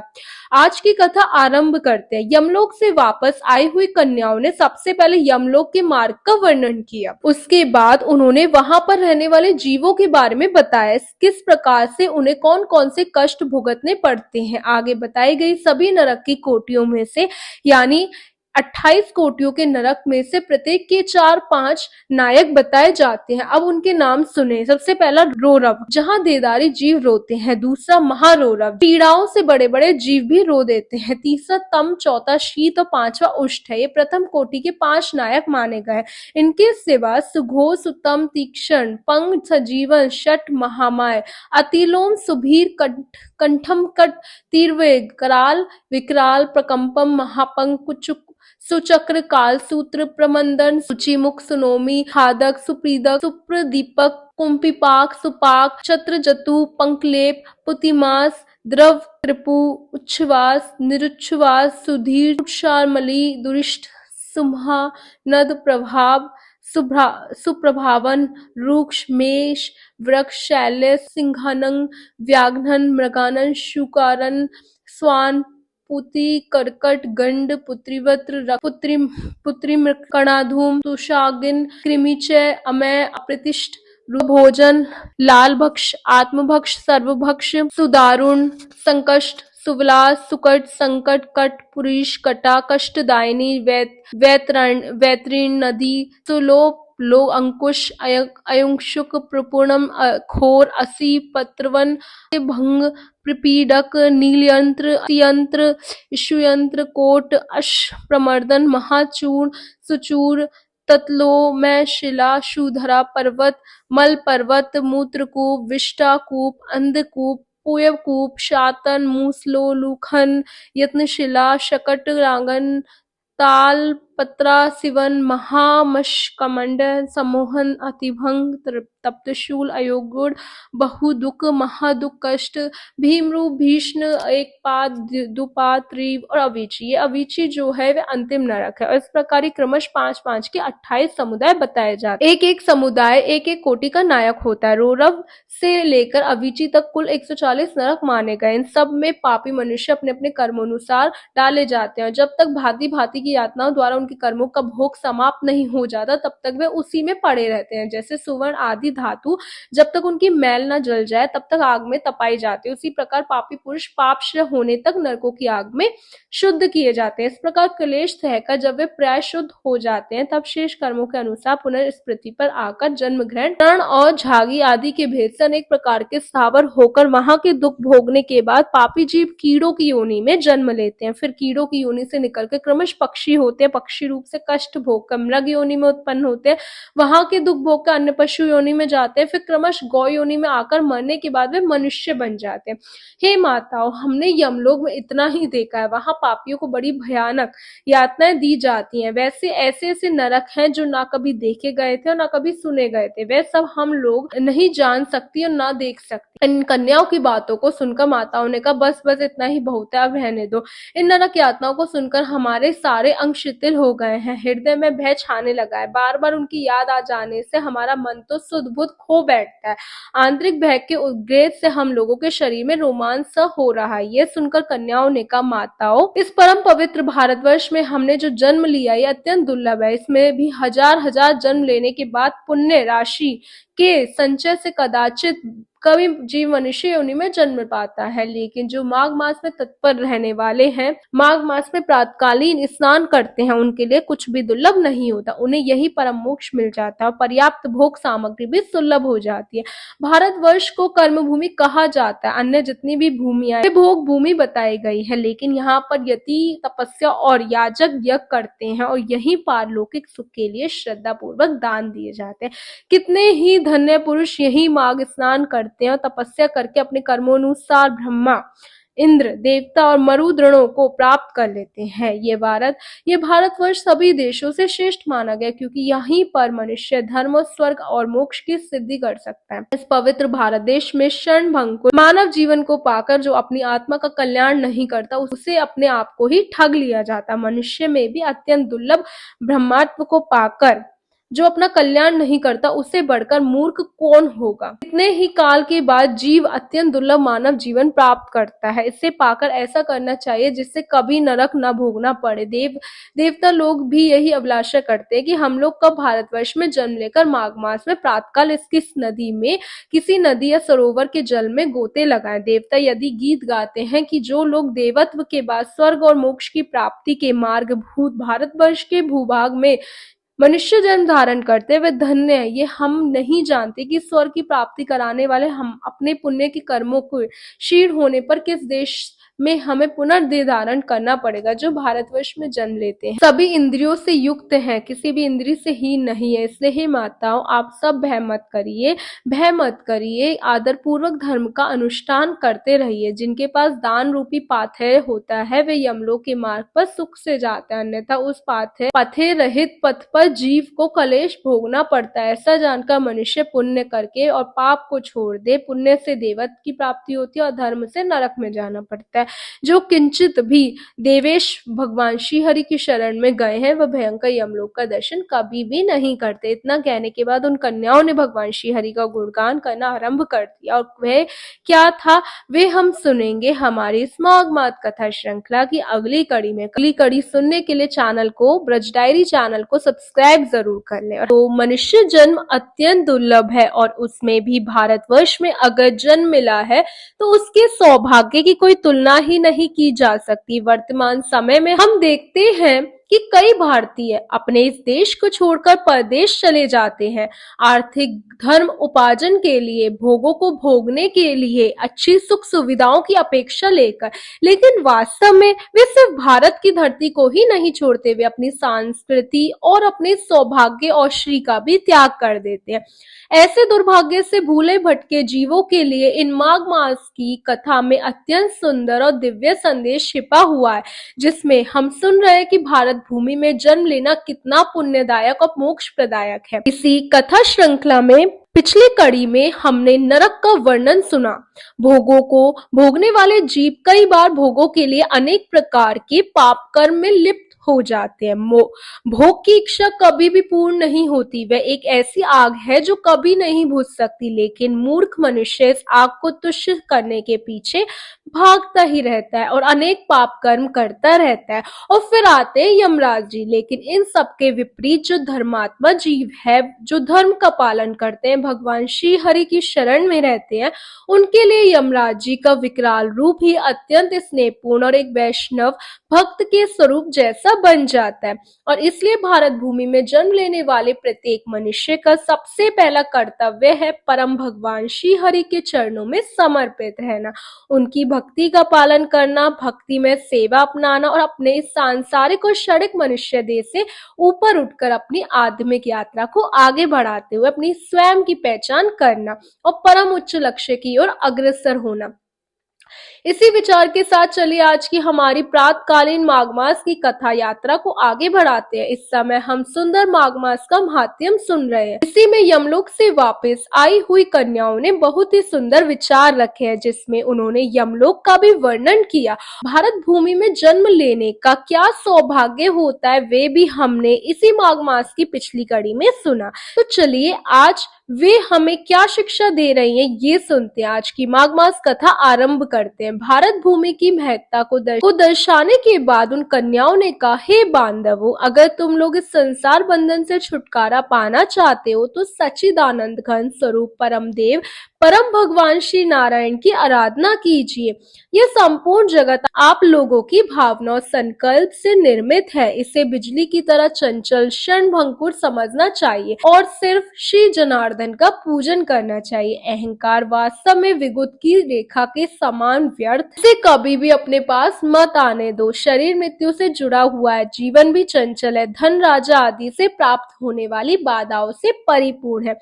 हे माताओं, क्या तुम नहीं जानती शांति आदि आयु तो नींद में चली जाती है, थोड़ी सी आयु भोजन आदि करने में समाप्त हो जाती है, कुछ बालपन में चली जाती है, कुछ बुढ़ापे में चली जाती है और कुछ विषय भोगों के सेवन में ही आयु बीती जाती है। फिर कितनी आयु लेकर तुम धर्म करोगी? बचपन और बुढ़ापे में तो भगवान के पूजन का अवसर ही नहीं मिल पाता, इसलिए इसी अवस्था में अहंकार शून्य होकर धर्म का पालन करो। संसार रूपी भयंकर गड्ढे में गिरकर नष्ट मत हो जाओ। ये शरीर मृत्यु का घर है और आपत्तियों का सर्वश्रेष्ठ स्थान है। इतना ही नहीं, ये रोगों का भी निवास स्थान है और मल आदि से अत्यंत दूषित रहता है। हे माताओं, फिर किसके लिए इसे स्थिर समझकर तुम पाप कर रही हो? यह संसार निस्सार है और अनेक प्रकार के दुखों से भरा हुआ है। इस पर कभी भी विश्वास नहीं करना चाहिए, क्योंकि एक दिन तुम्हारा निश्चय ही नाश होने वाला है। सदैव श्री विष्णु की आराधना करते रहो। ये मानव जीवन अत्यंत दुर्लभ है। स्वाधिकार योनियों में अरबों खरबों बार भटकने के बाद किसी प्रकार से तुम सबको मनुष्य का शरीर प्राप्त हुआ है। मनुष्य होने पर भी देवताओं के पूजन और दान में मन लगना तो बहुत कठिन है। हे माताओं, योग बुद्धि सबसे दुर्लभ है। जो दुर्लभ मनुष्य को शरीर पाकर सदा ही श्री हरि का पूजन नहीं करता, वह आप ही अपना विनाश करता है। इससे बढ़कर मूर्ख कौन हो सकता है? तुम लोग दंभ का आचरण छोड़ दो, चक्र सुदर्शन धारी भगवान विष्णु की पूजा करो। हम लोग बार बार भुजाएं उठाकर तुम्हारे हित की बात कह रही हैं। सर्वदा भक्ति पूर्वक भगवान विष्णु का पूजन करना चाहिए। मनुष्य के साथ ईर्ष्या का भाव छोड़ दो। यह संसार क्षण भंगुर है, कल खत्म हो जाएगा। सबके धारण करने वाले जगदीश्वर भगवान आयुष्य की आराधना किए बिना संसार सागर में डूबे हुए तुम सभी लोग आखिर कैसे पार जाओगे? हे माताओं, अधिक कहने की क्या ही आवश्यकता है, हमारी बात सुनिए। जो प्रतिदिन तन्मय होकर भगवान गोविंद के गुणों का गान और नामों को संकीर्तन सुनते हैं, उन्हें वेदों से, तपस्या से, शस्त्रोक्त दक्षिणा वाले यज्ञों से, पुत्र और स्त्रियों से, संसार के कृत्यों से और घर खेत बंधु बांधवों से आखिर क्या लेना देना है? प्रातःकाल में स्नान करो, साथ ही अपने पति की सेवा में लगी रहो। नरक का भय तो तुम्हें दूर से ही छोड़ देना चाहिए, क्योंकि सभी पापों का नाश करने वाले परम पवित्र एकादशी तिथि प्रत्येक पक्ष में आती है। और इस प्रकार अपनी माताओं से कहने के बाद वे कन्याएं फिर से माघ स्नान, उपवास आदि व्रत, धर्म और दान में संलग्न हो जाती है। तो ये थी आज की माघ मास की पौराणिक कथा। आशा है कि ये कथा आपको अच्छी लगी होगी। हमारे वेद और शास्त्र ज्ञान की तलवार के समान है, जो हमारी सोती हुई चेतना को एक झटके में जगा देती है। इनका प्रतिदिन श्रवण करके हम अपने धर्म युक्त मार्ग पर सरलता से चल पाते और अपनी चेतना को भगवान श्री हरि के चरणों में केंद्रित रख पाते हैं। तो हम आपसे मिलेंगे इसी कथा श्रृंखला की अगली कड़ी के साथ, एक और नई माघ मास की पौराणिक कथा के साथ। आप अपने चैनल ब्रज डायरी को सब्सक्राइब करना ना भूलें। इस पवित्र माघ मास में भगवान सूर्य नारायण देव की पूजा अर्चना की जाती है। प्रातःकालीन स्नान किया जाता है और अपनी साधना को और तीव्र बनाया जाता है। और इसलिए इस माघ मास को सफल बनाने के लिए और इस पवित्र समय का अधिक से अधिक लाभ उठाने के लिए हम प्रतिदिन श्रवण कर रहे हैं माघ मास का महात्म्य दर्शाती हुई इन सुंदर पौराणिक कथाओं को। तो चलिए प्रतिदिन चलने वाली हमारी इस कथा यात्रा को आगे बढ़ाते हैं और सुनते हैं आज की माघ मास की पौराणिक कथा। आज की कथा आरंभ करते हैं। ऋषि वशिष्ठ ने कहा, हे राजन, माघ स्नान और उपवास आदि महान पुण्य करने वाले मनुष्य इस प्रकार दिव्य लोकों में जाते और आते रहते हैं। पुण्य ही सर्वत्र आने और जाने का कारण होता है। प्राचीन काल में विप्रवर पुष्कर भी यमलोक में गए थे और वहां बहुत से नरकीय जीवों को नरक से निकाल कर और फिर यहीं पर आके पूर्वत अपने घर में रहने लगे थे। त्रेता युग में जब भगवान श्री रामचंद्र जी राज करते थे, तभी एक समय किसी ब्राह्मण का पुत्र मरकर यमलोक चला गया और फिर से वो जी उठा था। क्या ये बात तुमने सुनी हुई है? देवकी नंदन श्री कृष्ण जी ने भी अपने गुरु सांदीपनि के पुत्र को, जिसे बहुत दिन पहले ग्रह ने अपना ग्रास बना लिया था, उसे यमलोक से ले जाकर गुरु को अर्पित किया था। इस प्रकार और भी कई मनुष्य यमलोक से लौटकर आए हुए हैं और इस विषय में कोई संदेह नहीं करना चाहिए। अब बताइए कि अब आप और क्या सुनना चाहते हैं? तब राजा दिलीप ने कहा, हे मुनि, पुष्कर नामक श्रेष्ठ ब्राह्मण कहाँ के रहने वाले थे? वे कैसे यमलोक में आए? किस प्रकार उन्होंने नरक नरक से पापियों का उद्धार किया। ये सुनकर वशिष्ठ ऋषि कहते हैं, राजन, मैं महात्मा पुष्कर के चरित्र का वर्णन सुनाता हूँ। ये सभी पापों का नाश करने वाले हैं, आप सावधान होकर सुनिए। बुद्धिमान पुष्कर नंदीग्राम के निवासी थे। वे सदा अपने धर्म के अनुष्ठान में लगे रहते थे और सब प्राणियों के हितैषी थे। सदैव मार्ग स्नान और स्वाध्याय में तत्पर रहते थे। एक समय पर अन्य भाव से भगवान श्री विष्णु की आराधना किया करते थे। महायोगी पुष्कर अपने कुटुंब के साथ रहते और नित्य प्रतिदिन अग्निहोत्र करते थे। प्रियम प्रिय, हरे, विष्णु, कृष्ण, दामोदर, अच्युत, गोविंद, अनंत, देवेश्वर इत्यादि रूप से केवल भगवान नामों का कीर्तन करते। देवताओं का आराधना छोड़कर और किसी काम में उन ब्राह्मण देवता का मन स्वप्न में भी नहीं लगता। एक दिन सूर्य नंदन यमराज ने अपने भयंकर दूतों को आज्ञा दी, नंदीग्राम निवासी पुष्कर नामक ब्राह्मण को यहाँ पकड़ कर लिया।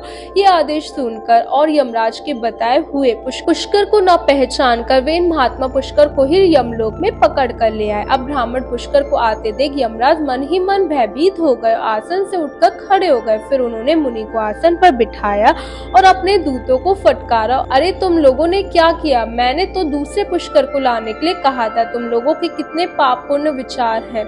भला इस सब धर्म के ज्ञाता विशिष्ट भगवान विष्णु के भक्त सदा मार्ग स्नान करने वाले और उपवास परायण महात्मा पुरुष को यहाँ मेरे समीप क्यों लाए हो? दूतों को इस प्रकार डांट फटकार का प्रेतराज यम ने पुष्कर से कहा, हे ब्राह्मण, आपके पुत्र और स्त्री आदि सब बांधव बहुत व्याकुल हो रहे होंगे, इसलिए आप भी अभी जाएं। तब पुष्कर ने यमराज से कहा, हे भगवान, जहाँ पापी पुरुष यातना शरीर धारण करके कष्ट भोगते उन सब नरकों को मैं देखना चाहता हूँ। उनकी ऐसी बात सुनकर सूर्य कुमार यम ने पुष्कर को सैकड़ों हजारों नरक दिखाए। पुष्कर ने देखा पापी जीव नरकों में पड़कर बड़ा कष्ट भोगते हैं। कई शूली पर चढ़ा हुआ है, किसी को व्याघ्र खा रहा है जिससे वह अत्यंत दुखी है, कोई तपी हुई बालू पर जल रहे हैं, किन्हीं को कीड़े खा रहे हैं, कोई जलते हुए घड़े में डाल दिए गए हैं, कोई कीड़ों से पीड़ित है, कोई 80 पत्र वन में दहोड़ रहा है जिससे उनके अंग छिन्न भिन्न हो रहे हैं, किन्हीं को आरों से छिरा रहा है, कोई कुल्हाड़ों से काटे जाते हैं, किन्हीं को खारी कीचड़ में कष्ट भोगना पड़ता है, किन्हीं को सुई चुभो कर गिराया जाता है और कोई सर्दी से पीड़ित हो रहा है। उनको तथा अन्य जीवों को नरक में पड़कर यातना भोगते हुए देखकर पुष्कर को बड़ा ही दुख हुआ। वे उनसे कहने लगे, क्या आप लोगों ने पूर्व जन्म में कोई पुण्य नहीं किया था जिससे ये यातना में पड़कर आप सदा दुख भोग रहे हैं? तब ये सुनकर नरक के जीवों ने कहा, हे विप्रवर, हमने पृथ्वी पर कोई पुण्य नहीं किया और इसी से इस यातना में पड़कर जलते और बहुत कष्ट उठा रहे हैं। हमने पराई स्त्रियों से अनुराग किया, दूसरों के धन चुराए थे, अन्य जीवों की भार अपने ऊपर लिया था, उनके भोजन किए बिना ही हम सबसे पहले भोजन करते थे। इन्हीं सब पापों का कारण है हम लोग इस नरक अग्नि में दग्ध हो रहे हैं। प्यासी गोएं जब जल की ओर दौड़ती हुई जाती तो हम सदा उनके पानी पीने में विघ्न डालते थे। गौ को कभी खिलाते पिलाते नहीं थे तो भी उनका दुख देखकर पेट पालने में लगे रहते थे। याचकों को दान देने में लगे हुए धार्मिक पुरुषों के कार्य में रोड़ा अटकाए करते थे। अपनी स्त्रियों को त्याग दिया था, व्रत से भ्रष्ट हो गए थे, दूसरों के अन्न में ही सदा रुचि रखते थे, पर वो भी स्त्रियों के साथ रमण करते थे। ब्राह्मणों को देने की प्रतिक्रिया करके भी लोभवश उन्हें दान नहीं दिया। हम धरोहर हड़प लेते थे, मित्रों से द्रोह करते थे और झूठी गवाही देते थे। उन्हीं सब पापों के कारण आज हम दरिद्र हो रहे हैं। सुनकर पुष्कर ने कहा, क्या आप लोगों ने भगवान जनार्दन का एक बार भी पूजन नहीं किया था? इसी से आप ऐसी भयानक दशा को पहुंचते हैं। जिन्होंने समस्त लोगों के स्वामी भगवान पुरुषोत्तम का पूजन किया है उन मनुष्य का मोक्ष तक हो सकता है, फिर पाप अवश्य ही क्यों न किया हो। प्राय आप लोगों ने पुरुषोत्तम के चरणों में मस्तक नहीं झुकाया होगा, इसी से आपको इस अत्यंत भयंकर नरक की प्राप्ति हुई है। अब यहाँ हाहाकार करने से क्या होगा? निरंतर भगवान श्री हरि का स्मरण कीजिए, वह भगवान विष्णु समस्त पापों का नाश करने वाले हैं। मैं भी यहाँ जगदीश्वर के नामों का कीर्तन करता हूँ, विनाम निश्चय ही आप सबका कल्याण होगा। यह बात सुनकर नरकवासी उन जीवों ने कहा, ब्राह्मण, हमारा अनाथकरण अपवित्र है, हम अपने पाप से सनप्त हैं। ऐसे समय में आपके शरीर को छूकर बहने वायु हमें परम आनंद प्रदान कर रही है। धर्मात्मा, आप कुछ देर तक यहीं पर ठहरिए जिससे हम दुखी की, जिससे हम जीवों को क्षण भर तो सुख मिल जाए। ब्राह्मण, आपके दर्शन से हमें बड़ा संतोष होता है। हम पापी जीवों पर आपकी कितनी दया है। जब इस प्रकार बातचीत हो रही थी उस समय यमराज जी ने कहा, धर्म की ज्ञाता पुष्कर, आपने नरक देख लिए, अब आप जाइए, आपकी पत्नी दुख और शोक में डूब रही हो रही। तब पुष्कर ने कहा, हे भगवान, जब तक इन दुखी जीवों की आवाज कानों में पड़ती है तब तक कैसे जा सकता हूँ। जाने पर भी वहां मुझे क्या सुख मिलेगा। आपके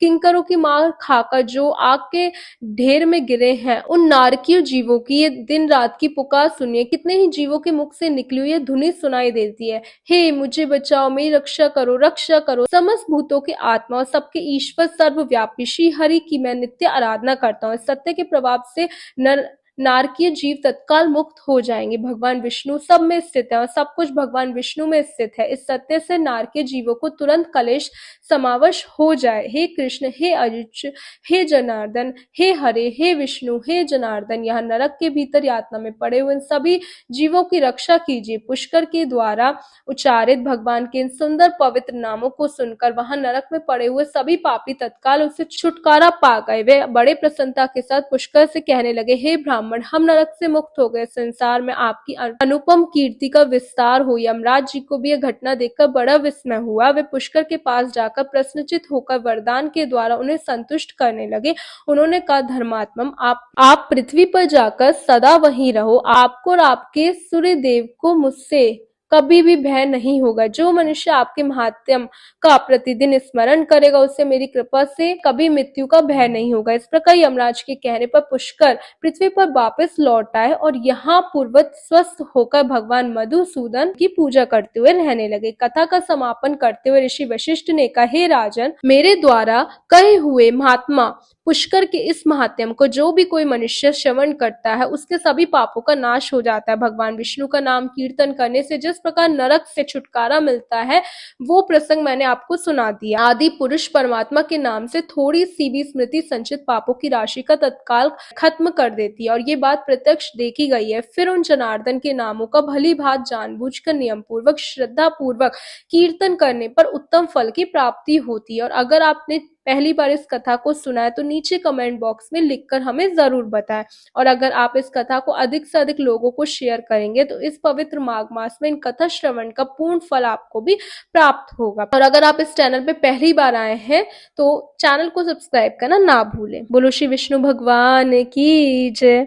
राधे राधे दोस्तों, माघ मास की कथा श्रृंखला में आप सभी का स्वागत है। आज माघ मास यानी भगवान सूर्य नारायण देव की पूजा करना और आध्यात्मिक यात्रा को तीव्र बनाने का मास, और इसी मास में इस समय हम श्रवण कर रहे हैं इस माघ मास के माध्यम का दर्शन करवाती हुई सुंदर पौराणिक कथाओं को। तो चलिए हमारी इस कथा यात्रा को आगे बढ़ाते हुए सुनते हैं आज की माघ मास की व्रत कथा। आज की कथा आरंभ करते हैं। राजा दिलीप ने कहा, हे मुनि, मेरे प्रश्नों के उत्तर में आपने बड़ी ही विचित्र बात सुनाई है।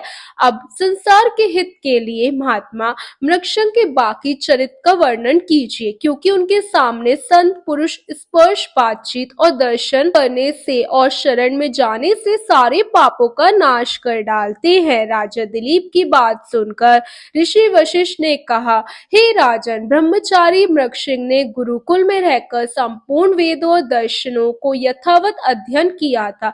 तत्पश्चात गुरु की बताई हुई दक्षिणा देकर समावर्तन की विधि पूरी करके शुद्ध चित्त होने पर उन्हें गुरु ने घर जाने की आज्ञा दी। आने पर कुछ समुनि के उस पुत्र को उच्च ने अपनी पुत्री देने का विचार किया। पहले जिसे मन ही मन वर्ण किया था उस उच्च पुत्री सुवरुता के साथ विवाह करने की इच्छा की। तत्पश्चात उन्होंने महर्षि श्री वेदव्यास जी की आज्ञा से सुव्रता और की तीनों सहेलियों कमला, विमला, सूरसा का पानी ग्रहण। श्रुति का कहना है ब्राह्मणों के लिए ब्राह्म विवाह सबसे उत्तम, और इसलिए मुनि ने उन चारों कन्याओं को ब्राह्म विवाह की रीति से गहन किया। तब ऋषि वशिष्ठ कहते हैं, वर से 2 बैल लेकर जो कन्या का दान किया जाता है वो आश विवाह है। उसे उत्पन्न हुआ पुत्र 6 पीढ़ियों का उद्धार करता है। वो प्रजापरित विवाह कहलाता है और उससे उत्पन्न हुआ पुत्र 6 पीढ़ियों का उद्धार करता है। ये 4 विवाह ब्राह्मणों के धर्म अनुकूल बताए गए हैं। जब धन से कन्या को खरीद कर विवाह किया जाता है वो असुरी विवाह है और वर और कन्या में परस्पर मैत्री के कारण जो विवाह संबंध स्थापित होता है उसे गंधर्व विवाह कहते हैं। बलपूर्वक कन्या को हर के ले जाने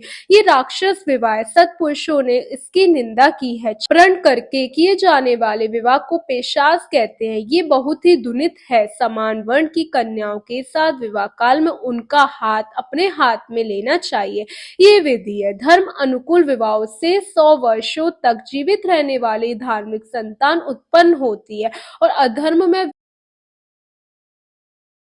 ही निर्धन और थोड़ी आयु वाले होते हैं। ब्राह्मणों के लिए ब्राह्मण विवाह है श्रेष्ठ बताया गया। इस प्रकार मुनीश्वर मक्षिंग विधि पूर्वक विवाह करके वेदोक्त मार्ग से भली भांति गृहस्थ धर्म का पालन करने लगे। उनकी गृहस्थी के समान दूसरी किसी की गृहस्थी न कभी हुई है और न कभी होगी। सुवरुता, कमला, विमला और सुरसा ये चारों पत्नियां पतिव्रत धर्म में तत्पर होकर सदैव पति की सेवा में लगी रहती है। उनके सतीत्व की कोई तुलना नहीं थी और इस प्रकार वे धर्मात्मा मुनि उन धर्म पत्नियों के साथ रहकर भली भांति धर्म का अनुष्ठान करने लगे। ये सुनकर राजा दिलीप पूछते हैं, हे मुनिवर, पतिव्रता स्त्री का क्या लक्षण है और गृहस्थ आश्रम का क्या लक्षण होता है? मैं इस बात को जानना चाहता हूँ, कृपा आप बताइए। तब ऋषि वशिष्ठ कहते हैं, हे राजन सुनिए, मैं गृहस्थ आश्रम का लक्षण बताता हूँ। सदाचार का पालन करने वाला पुरुष दोनों लोगों जी लेता है। ब्रह्म मुहूर्त में शयन से उठकर पहले धर्म और अर्थ का चिंतन करे, फिर अर्थ उपार्जन में होने वाले शारीरिक क्लेश पर विचार करके मन ही मन परमेश्वर का स्मरण करके धनुष से छूटने पर एक बाण जितनी दूर तक जाता है उतनी दूर की भूमि लांघकर घर से दूर नैऋत्य कोण की ओर जाए और वहां पर मलमूत्र का विसर्जन करे। दिन को और संध्या के समय कान पर जनेऊ चढ़ाकर उत्तर की ओर में मुंह करके शौच के लिए बैठना चाहिए और रात्रि में दक्षिण दिशा की ओर मुंह करके मलमूत्र का त्याग करना चाहिए। मल त्याग के समय भूमि को तिनके से ढक ले और अपने मस्तक पर बिस्तर डालकर यत्न पूर्वक मौन रहे, ना तो थूके और ना ऊपर को सांस ले। शौच के स्थान पर अधिक समय तक ना रुके, मल की ओर दृष्टिपात ना करे, किनारे की मिट्टी लेकर उससे इस प्रकार अंगों की शुद्धि करे जिससे मल की दुर्गंध और लेप दूर हो जाए। किसी पवित्र तीर्थ में शौच की क्रिया ना करे और अगर करना हो तो किसी पात्र में जल निकाल उसे अलग जाकर शौच कर्म करे। इस प्रकार शौच करके मिट्टी और जल से हाथ पैर धोकर चूटी बांध ले और 2 बर्तन आचमन करे। आचमन के समय हाथ पवित्र स्थान में उत्तर या पूर्व की ओर मुंह करके हाथ में पवित्री धारण की आचमन करना चाहिए। इससे पवित्री झूठी नहीं होती। यदि पवित्री पहने हुए भी भोजन कर ले तो अवश्य झूठी हो जाती है, उसको त्याग देना चाहिए। तत्पश्चात उठकर दोनों नेत्र खोले और दंत धावन करे और उसमें इस मंत्र का उच्चारण करे, यानी हे वनस्पति, आप हमें आयु, बल, यश, तेज, संस्थान, पशु, धन, वेद अध्ययन की बुद्धि और धारणा शक्ति प्रदान कीजिए। इस प्रकार मंत्र का पाठ करके दातुन करे। दातुन कांटेदार या दूध वाले वृक्षों की होनी चाहिए। उसकी लंबाई 12 अंगुल की ओर और उसमें कोई छेद ना हो। उसकी मोटाई भी कनिष्ठिका की अंगुली के बराबर होनी चाहिए।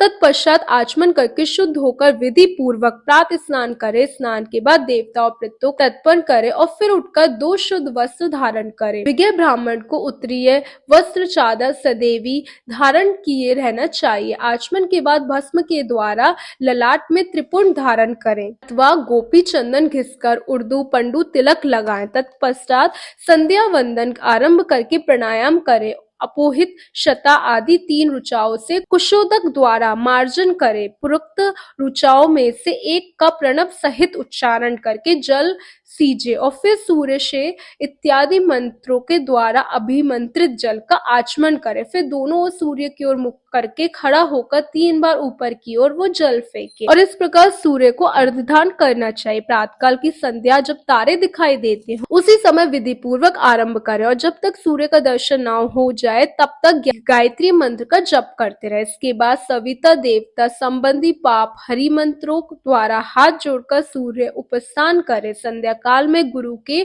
चरणों को और भूमि देवी को प्रणाम करे। जो ध्वज श्रद्धा और विधि के साथ प्रत्येक दिन संध्या उपासना करता है उसे तीनों लोकों में कुछ भी अपराध नहीं रहता।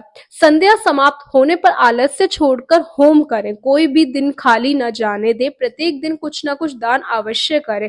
और ये दिन के प्रात भाग का कार्य बताया गया है। दिन के दूसरे भाग में क्या करना चाहिए और वेश कर गृहस्थियों के क्या नियम है वो हम जानेंगे हमारे इसी माघ मास श्रृंखला की अगली कड़ी में, यानी कल प्रातः काल में। और उसे सुनने के लिए अगर अभी तक आपने हमारे इस चैनल को सब्सक्राइब नहीं किया है तो ब्रज डायरी को अभी सब्सक्राइब कर ले। आध्यात्मिक साधना को उन्नत बनाने का ये पवित्र माघ मास हमारे लिए एक नवीन आध्यात्मिक ऊर्जा लेकर आता है। ये माघ मास हमें संदेश देता है कि समय किसी के लिए नहीं रुकता।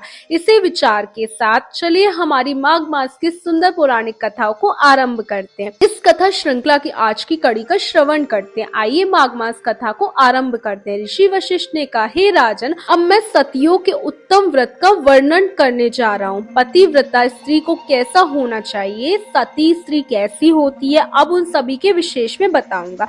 ध्यान से सुनिएगा। पति कुरूप हो या दुराचारी, अच्छे स्वभाव का हो या बुरे स्वभाव का, रोगी, पिशाच, क्रोधी, बूढ़ा, चालाक, अंधा, बहरा, भयंकर स्वभाव वाला, दरिद्र, कंजूस, धूर्त काया, धूर्त अथवा परिस्थिति लपंथ ही क्यों ना हो, सती साध्वी स्त्री के लिए वाणी, शरीर और क्रिया द्वारा वो देवता की भांति पूजनीय होता है। स्त्री को कभी किसी प्रकार भी अपने स्वामी के साथ अनुचित व्यवहार नहीं करना चाहिए।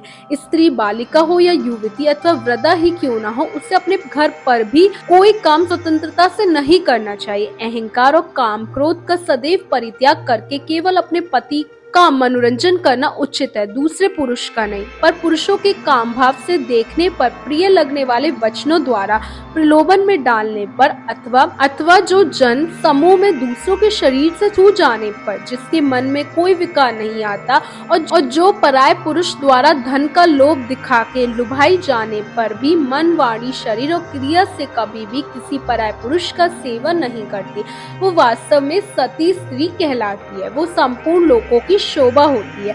सती स्त्री दूत के मुख से प्रार्थना करने पर बलपूर्वक पकड़ी जाने वाले दूसरे पुरुष का सेवन नहीं करती, पराय पुरुषों के देखने पर भी स्वयं उनकी ओर नहीं देखती, उनके हंसने पर नहीं हंसती और औरों के बोलने पर भी स्वयं उनसे नहीं बोलती। वो उत्तम लक्षणों वाली स्त्री साध्वी यानी पतिव्रता कहलाती है। सुंदरता और यौवन से संपन्न और संगीत की कला में निपुण सती सावित्री स्त्री अपने ही जैसे योग्य पुरुष को देखकर भी कभी मन में विकार नहीं लाती।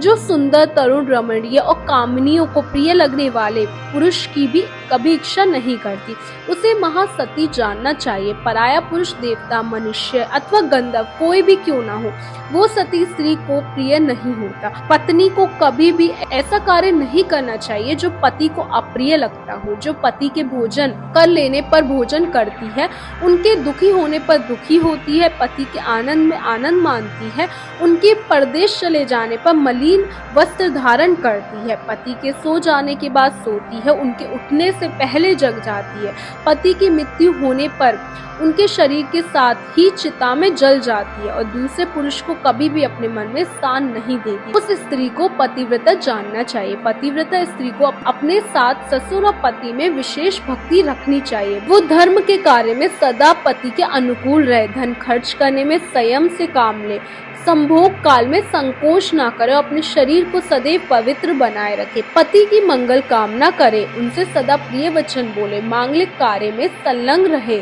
घर को सजाती रहे और घर की प्रीति एक वस्तु को प्रतिदिन साफ सुथरी रखने की चेष्टा करे।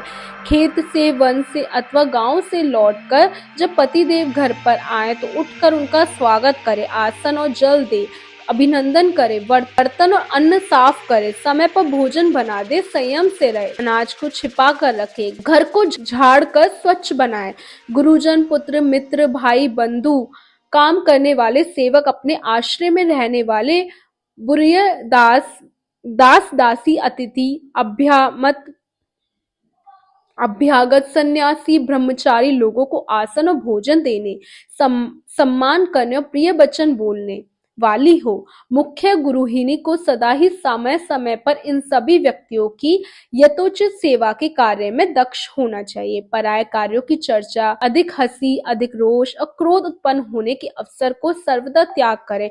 पतिदेव जो जो पदार्थ ना खाए, ना पिए और ना मुंह में डाले, वो सब पतिव्रता स्त्री को भी छोड़ देने चाहिए। स्वामी परदेश में हो तो स्त्री के लिए तेल लगाकर नहाना, शरीर में उपटन लगाना, दांतों में मंजन लगाकर धोना, केशों को संवारना, उत्तम पदार्थ भोजन करना, अधिक समय तक कहीं बैठना, नए वस्त्रों को धारण करना और श्रृंगार करना, ये सारी सीजन निश्चित बताई गई हैं। हे राजन, त्रेता से लेकर प्रतीक युग में स्त्रियों को प्रतिमास ऋतु धर्म आता है। उस समय पहले दिन चंडाल जाति की स्त्री के समान पत्नी का स्पर्श वर्जित माना गया है। दूसरे दिन वो ब्राह्मण की हत्या करने वाली अंग राग लगना, उत्पन्न लगना, दिन में सोना, दांत भंजन करना, मन या वाणी के द्वारा भी मैथुन करना और देवताओं का पूजन तथा नमस्कार करना छोड़ दे। पुरुष को भी चाहिए कि वो रजस्वला स्त्री से स्पर्श वार्तालाप ना करे और पूर्ण प्रयत्न करके उसके वस्त्रों का भी संयोग ना होने दे। रजस्वला स्त्री स्नान करने के पश्चात पराय पुरुष की ओर दृष्टि न डाले। सबसे पहले वो सूर्य देव का दर्शन करे, उसके बाद अपने अंतकरण की शुद्धि के लिए ब्रह्मकूच पंचगत का अथवा केवल दूध का पान करे। साध्वी स्त्री नियम पूर्वक षटुक्ता विधि अनुसार जीवन व्यतीत करे। आभूषणों से विभूषित होकर परम पवित्र भाव से स्वामी के प्रिय और हित साधन में संलग्न रहे। यदि स्त्री गर्भवती हो तो उसे आगे बताए हुए नियमों से रहना चाहिए। वो आत्मरक्षा पूर्वक सुंदर आभूषण धारण करके वस्तु पूजन में तत्पर रहे। उसके मुख में प्रसन्नता चाहे रहे। बुरे आचार विचार की स्त्रियों से बातचीत ना करे। सूप की हवा से बचकर रहे। जिसके बच्चे होकर मर जाते हो अथवा जो वंध्या हो, ऐसी स्त्री के साथ सत्संग ना करे। गर्भिणी स्त्री दूसरे के घर का भोजन ना करे। मन में धुना पैदा करने वाली कोई वस्तु ना देखे। डरावनी कथाएं ना सुने। भारी और अत्यंत गर्म भोजन ना करे।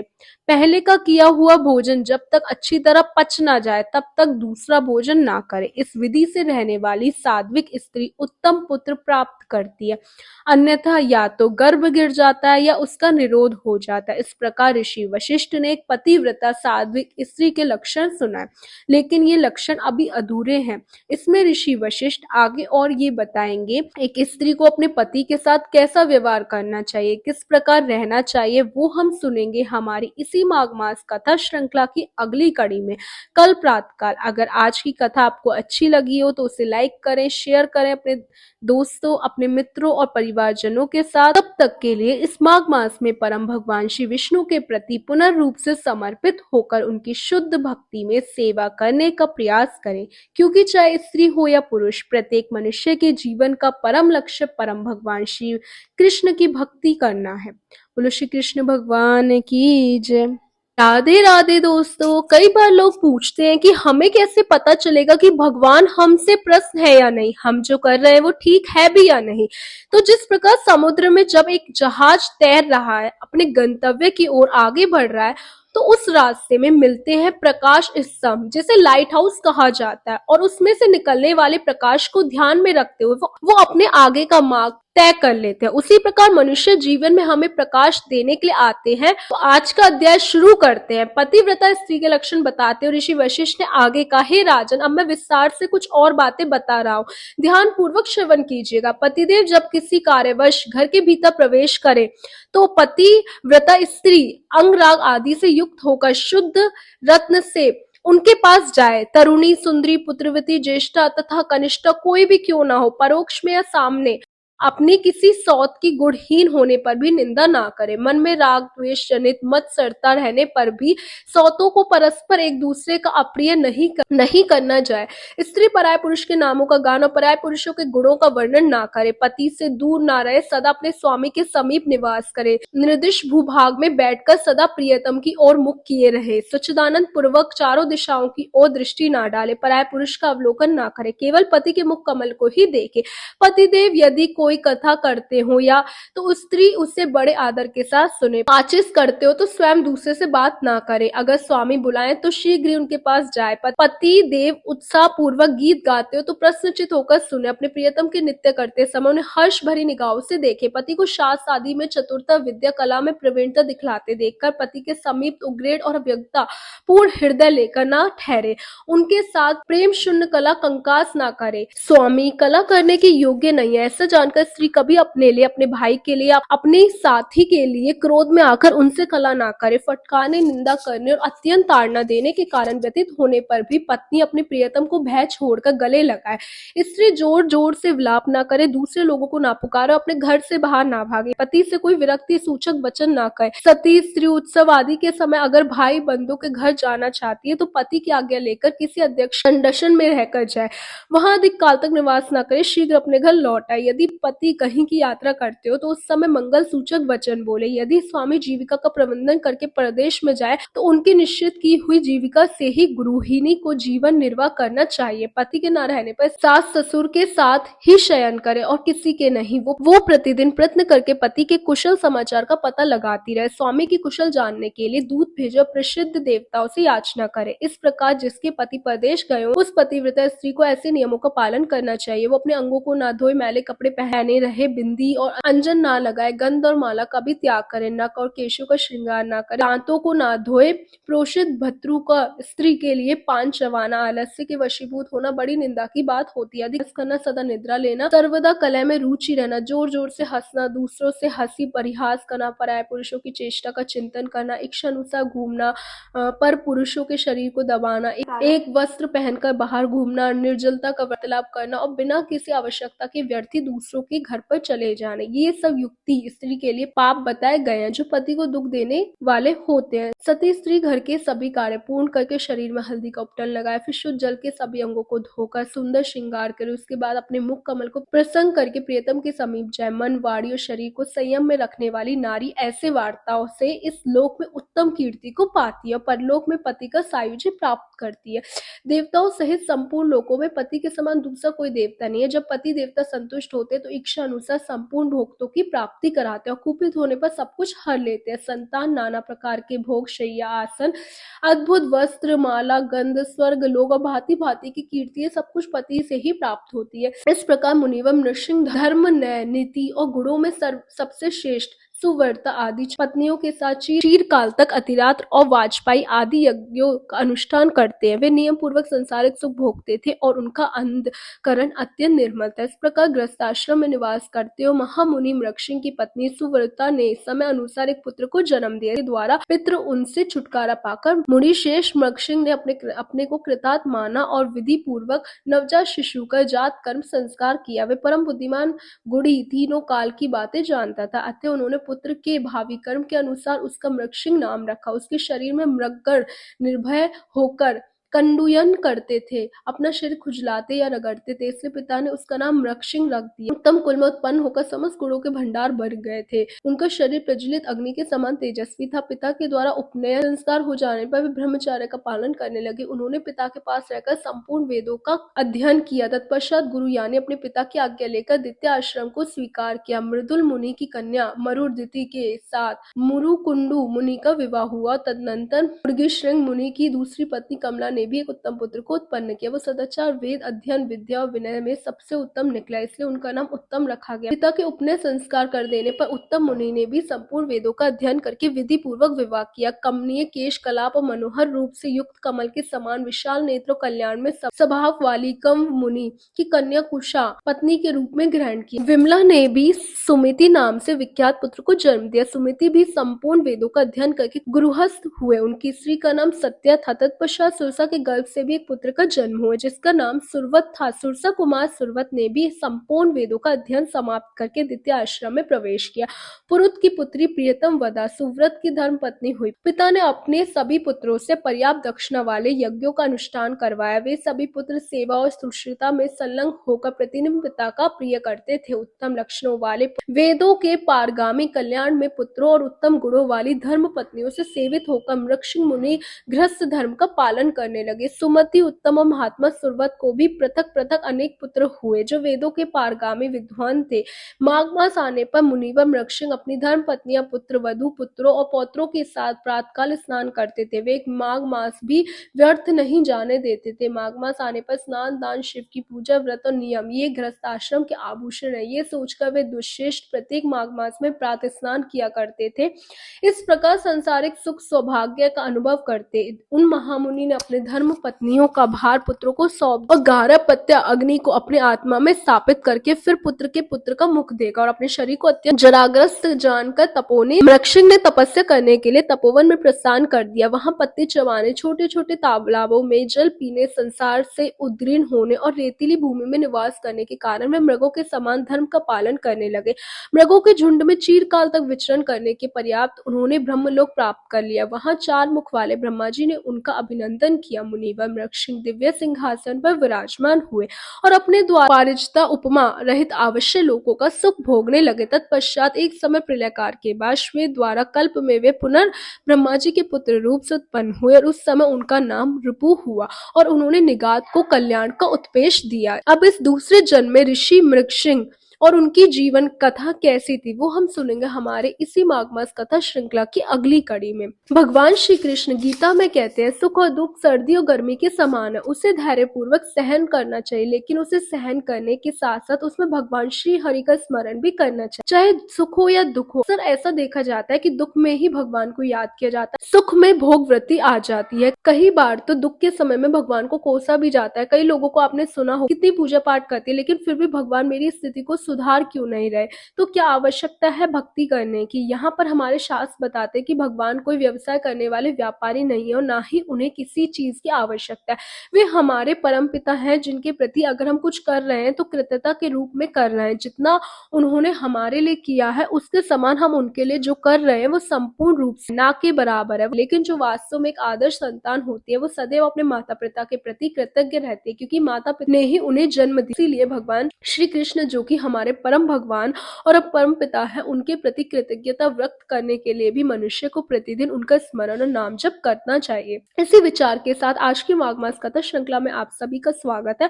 आशा है आप शारीरिक, मानसिक और आत्मिक रूप से स्वस्थ होंगे। इस समय हम माघ मास की सुंदर पौराणिक कथाओं को श्रवण कर रहे हैं और आप में से कई भक्त प्रत्येक दिन नियम पूर्वक इन कथाओं को सुन रहे हैं। उसके लिए हम आपके आभारी। आपका ये दृढ़ निश्चय और समर्पण भगवान श्री कृष्ण अवश्य देख रहे हैं। तो चलिए आज की हमारी माघ मास की कथा श्रृंखला को आगे बढ़ाते हैं और सुनते हैं आज की कथा। आज की माघ मास कथा आरंभ करते। इस कथा की पिछली कड़ी में हम सुन रहे थे ऋषि मृगशिंग ने शास्त्रोक्त विधि से आदर्श रूप से गृहस्थ धर्म का पालन के लिए तपस्या के लिए वन में प्रयाण कर दिया और फिर कुछ समय बाद उन्होंने अपने इस भौतिक देह का त्याग करके ब्रह्मलोक को प्राप्त किया और फिर उसके बाद दूसरे कल्प में योनि दुराह कल्प में वे पुनः ब्रह्मा जी के पुत्र रूप में उत्पन्न हुए और उस समय उनका नाम रुभु हुआ। उन्होंने निदात को कल्याण का उपदेश दिया। शील और सदाचार से संपन्न उनकी चारों पत्नियां पुत्रों के आश्रय में रहकर कुछ दिनों तक कठोर व्रत का पालन करती रही। तत्पश्चात जीवन के अंतिम भाग में वृद्धावस्था के कारण उनके सफेद बाल हो गए, उनकी कमर झुक गई, 2 दांत रह गए और इंद्रियों की वृद्धियां प्रिया नष्ट हो गई। मुनि शेष मुरुकुंड के मरुवटी से कोई संतान नहीं हुई। उन्होंने माताओं की वैसी अवस्था देखकर मन ही मन इस प्रकार विचार किया, मैं माताओं को साथ लेकर स्त्री सहित भगवान शंकर की राजधानी में जाऊंगा, जहां वे मुमूर पुरुषों के कानों में उपदेश दिया करते हैं। ऐसा निश्चय करके उन्होंने काशीपुरी की ओर प्रस्थान किया। वे माघ में काशी की महिमा का इस प्रकार बखान करने लगे। ऋषि मुरुकुंडू ने कहा, जो माता पिता और अपने बंधनों से त्याग दिए जाते हैं, जिनकी संसार में कहीं भी गति नहीं है, उनके लिए काशीपुरी ही उत्तम बताई गई है। जो जरावस्था से ग्रस्त और नाना प्रकार के रोगों से व्याकुल है, जिनके ऊपर दिन रात पग पग पर विपत्तियों का आक्रमण होता है, जिनकी संसार में कहीं भी गति नहीं है, उनके लिए काशीपुरी ही उत्तम गति है। जिन्हें भाई बंधों के बीच पग पग पर मानहानि उठानी पड़ती हो, उनको एकमात्र भगवान शिव का आनंद काशीपुरी ही आनंद प्रदान करने वाला। आनंद कन काशी में निवास करने वाले दुष्ट पुरुषों को भी भगवान शंकर की अनुग्रह से आनंद जनित सुख प्राप्त होता है। काशी में विश्वनाथ रूपी आग की आंच से सारे कर्म में बीज भुन जाता है वह काशी तीर्थ जिनकी कहीं भी गति नहीं है, ऐसे पुरुषों को भी उत्तम गति प्रदान करने वाला है। वहां संसार रूपी सर्प से डसे हुए जीवों को अपने दोनों हाथों से पकड़कर भगवान शिव उनके कानों में तारक ब्रह्म का उपदेश देते हैं। कपिल देव जी बताए हुए योग अनुष्ठान से, सांकेत से और व्रतों के द्वारा भी मनुष्य को जिस गति की प्राप्ति नहीं होती उसे मोक्ष भूमि काशीपुरी अनायास दे देती है। काशी की प्राप्ति ही योग है, ये काशी की प्राप्ति तप है और ये काशी की प्राप्ति दान है और ये काशी की प्राप्ति शिव की पूजा है। काशी की प्राप्ति यज्ञ कर्म स्वर्ग और सुख है। काशी में निवास करने वाले मनुष्य के लिए काम क्रोध मत लोभ अहंकार माचस्य अज्ञान कर्म जड़ता भय काल बुढ़ापा रजोगुण और विग्र बाधा क्या ही चीज है, ये उनका कुछ भी नहीं बिगाड़। अपनी माताओं का मार्गजनित कष्ट दूर करने के लिए इस प्रकार की बातें करते हुए मुनि धीरे धीरे चलकर माताओं के साथ काशीपुरी में पहुंचे। वहां उन मुनि ने बिना विलंब किए सबसे पहले मणिकर्णिका के जल में विधि पूर्वक वस्त्र सहित स्नान किया। तत्पश्चात संध्या आदि शुद्ध कर्मों का अनुष्ठान करके पवित्र हो गए। फिर उन्होंने चंदन से संपूर्ण देवताओं का तर्पण किया। काशीपुरी में माताओं के साथ समस्त आवरण देवताओं की यथाशक्ति पूजा की। तत्पश्चात महामना मुकुंडू ने भगवान विश्वनाथ को नमस्कार उनकी स्तुति करके माताओं के साथ विधिवत उपवास किया। विश्वनाथ जी के समीप उन्होंने जागरण जागकर रात बिताई और निर्मल प्रभात होने पर एकाग्रचित होकर मणिकर्णिका के जल में स्नान किया। सारा अनुष्ठान पूरा होने के बाद पूरा करके नियमों का पालन करते हुए पवित्र होकर वेदांगों के पारगामी महात्मा ब्राह्मणों के साथ अपने नाम से एक शिवलिंग की स्थापना की जो सब प्रकार की सिद्धियों को देने वाला है। उनकी चारों माताओं ने भी अपने अपने नाम से एक एक शिवलिंग स्थापित किया। वे सभी लिंग दर्शन मात्र से मुक्ति प्रदान करने वाली हैं। हे धुंधीराज गणेश के मुरुकंष्टिवर शिव का दर्शन करने से संपूर्ण कार्य सिद्ध होते हैं और वो बृहदेश्वर से पूर्व दिशा की ओर कमला द्वारा स्थापित उत्तम शिवलिंग है जिसके दर्शन मात्र से मनुष्य संपूर्ण कामनाओं को प्राप्त करता है। गुंडीराज गणेश डेली के पास विमला द्वारा स्थापित विमलेश्वर का स्थान है। उस लिंग के दर्शन से निर्मल ज्ञान की प्राप्ति होती है। विमलेश्वर से शानकोट में सुरसा द्वारा स्थापित सुरेश्वर नामक शिवलिंग है। उसके दर्शन से मनुष्य देवताओं का साम्राज्य प्राप्त करके काशी में आकर मुक्त होता है। मणिकर्णिका से पश्चिम मरुदुति द्वारा पूजित शिवलिंग है जिसके दर्शन मात्र से मनुष्य फिर जन्म नहीं लेता। इस प्रकार शिवलिंगों की स्थापना करके वे सब लोग एक वर्ष तक काशी में ठहर गए। बारंबार उस विचित्र और पवित्र शेष का दर्शन करने से तृप्ति नहीं होती थी। मुकुंडी मुनि एक वर्ष तक प्रतिदिन तीर्थ यात्रा करते थे किंतु वहां के संपूर्ण तीर्थों का पार नहीं पा सके क्योंकि काशीपुरी में पग पग पर तीर्थ है। एक दिन मुकुंड मुनि की माता जो पुण्य ज्ञान से संपन्न थी मणिकर्णिका के जल में दोपहर को स्नान करके शिव मंदिर की प्रदक्षिणा करने लगी। इससे पश्चिम के कारण उन्हें थकावट आ गई और वे सबकी सब मरणासन होकर वहीं पर गिर पड़ी। उस समय परम दयालु काशीपति भगवान शिव बड़े वेग से वहां आए और अपने हाथों से सने पूर्वक उन सबके मस्तक पकड़कर एक साथ उनके कानों में प्रमाण मंत्र का उच्चारण किया और तत्पश्चात महामुनम रुकंडू मुनि ने विधि पूर्वक माताओं के और दो दैहिक संस्कार करके दीर्घ काल तक काशी में निवास किया। उसके बाद उनके जीवन में एक महत्वपूर्ण घटना घटित होती है और वो है उनके पुत्र का आगमन, लेकिन एक विशेष कारण से, एक सुंदर प्रयोजन से। और वो क्या था वो हम सुनेंगे हमारी इसी माघ मास कथा श्रृंखला की आने वाली कड़ी में।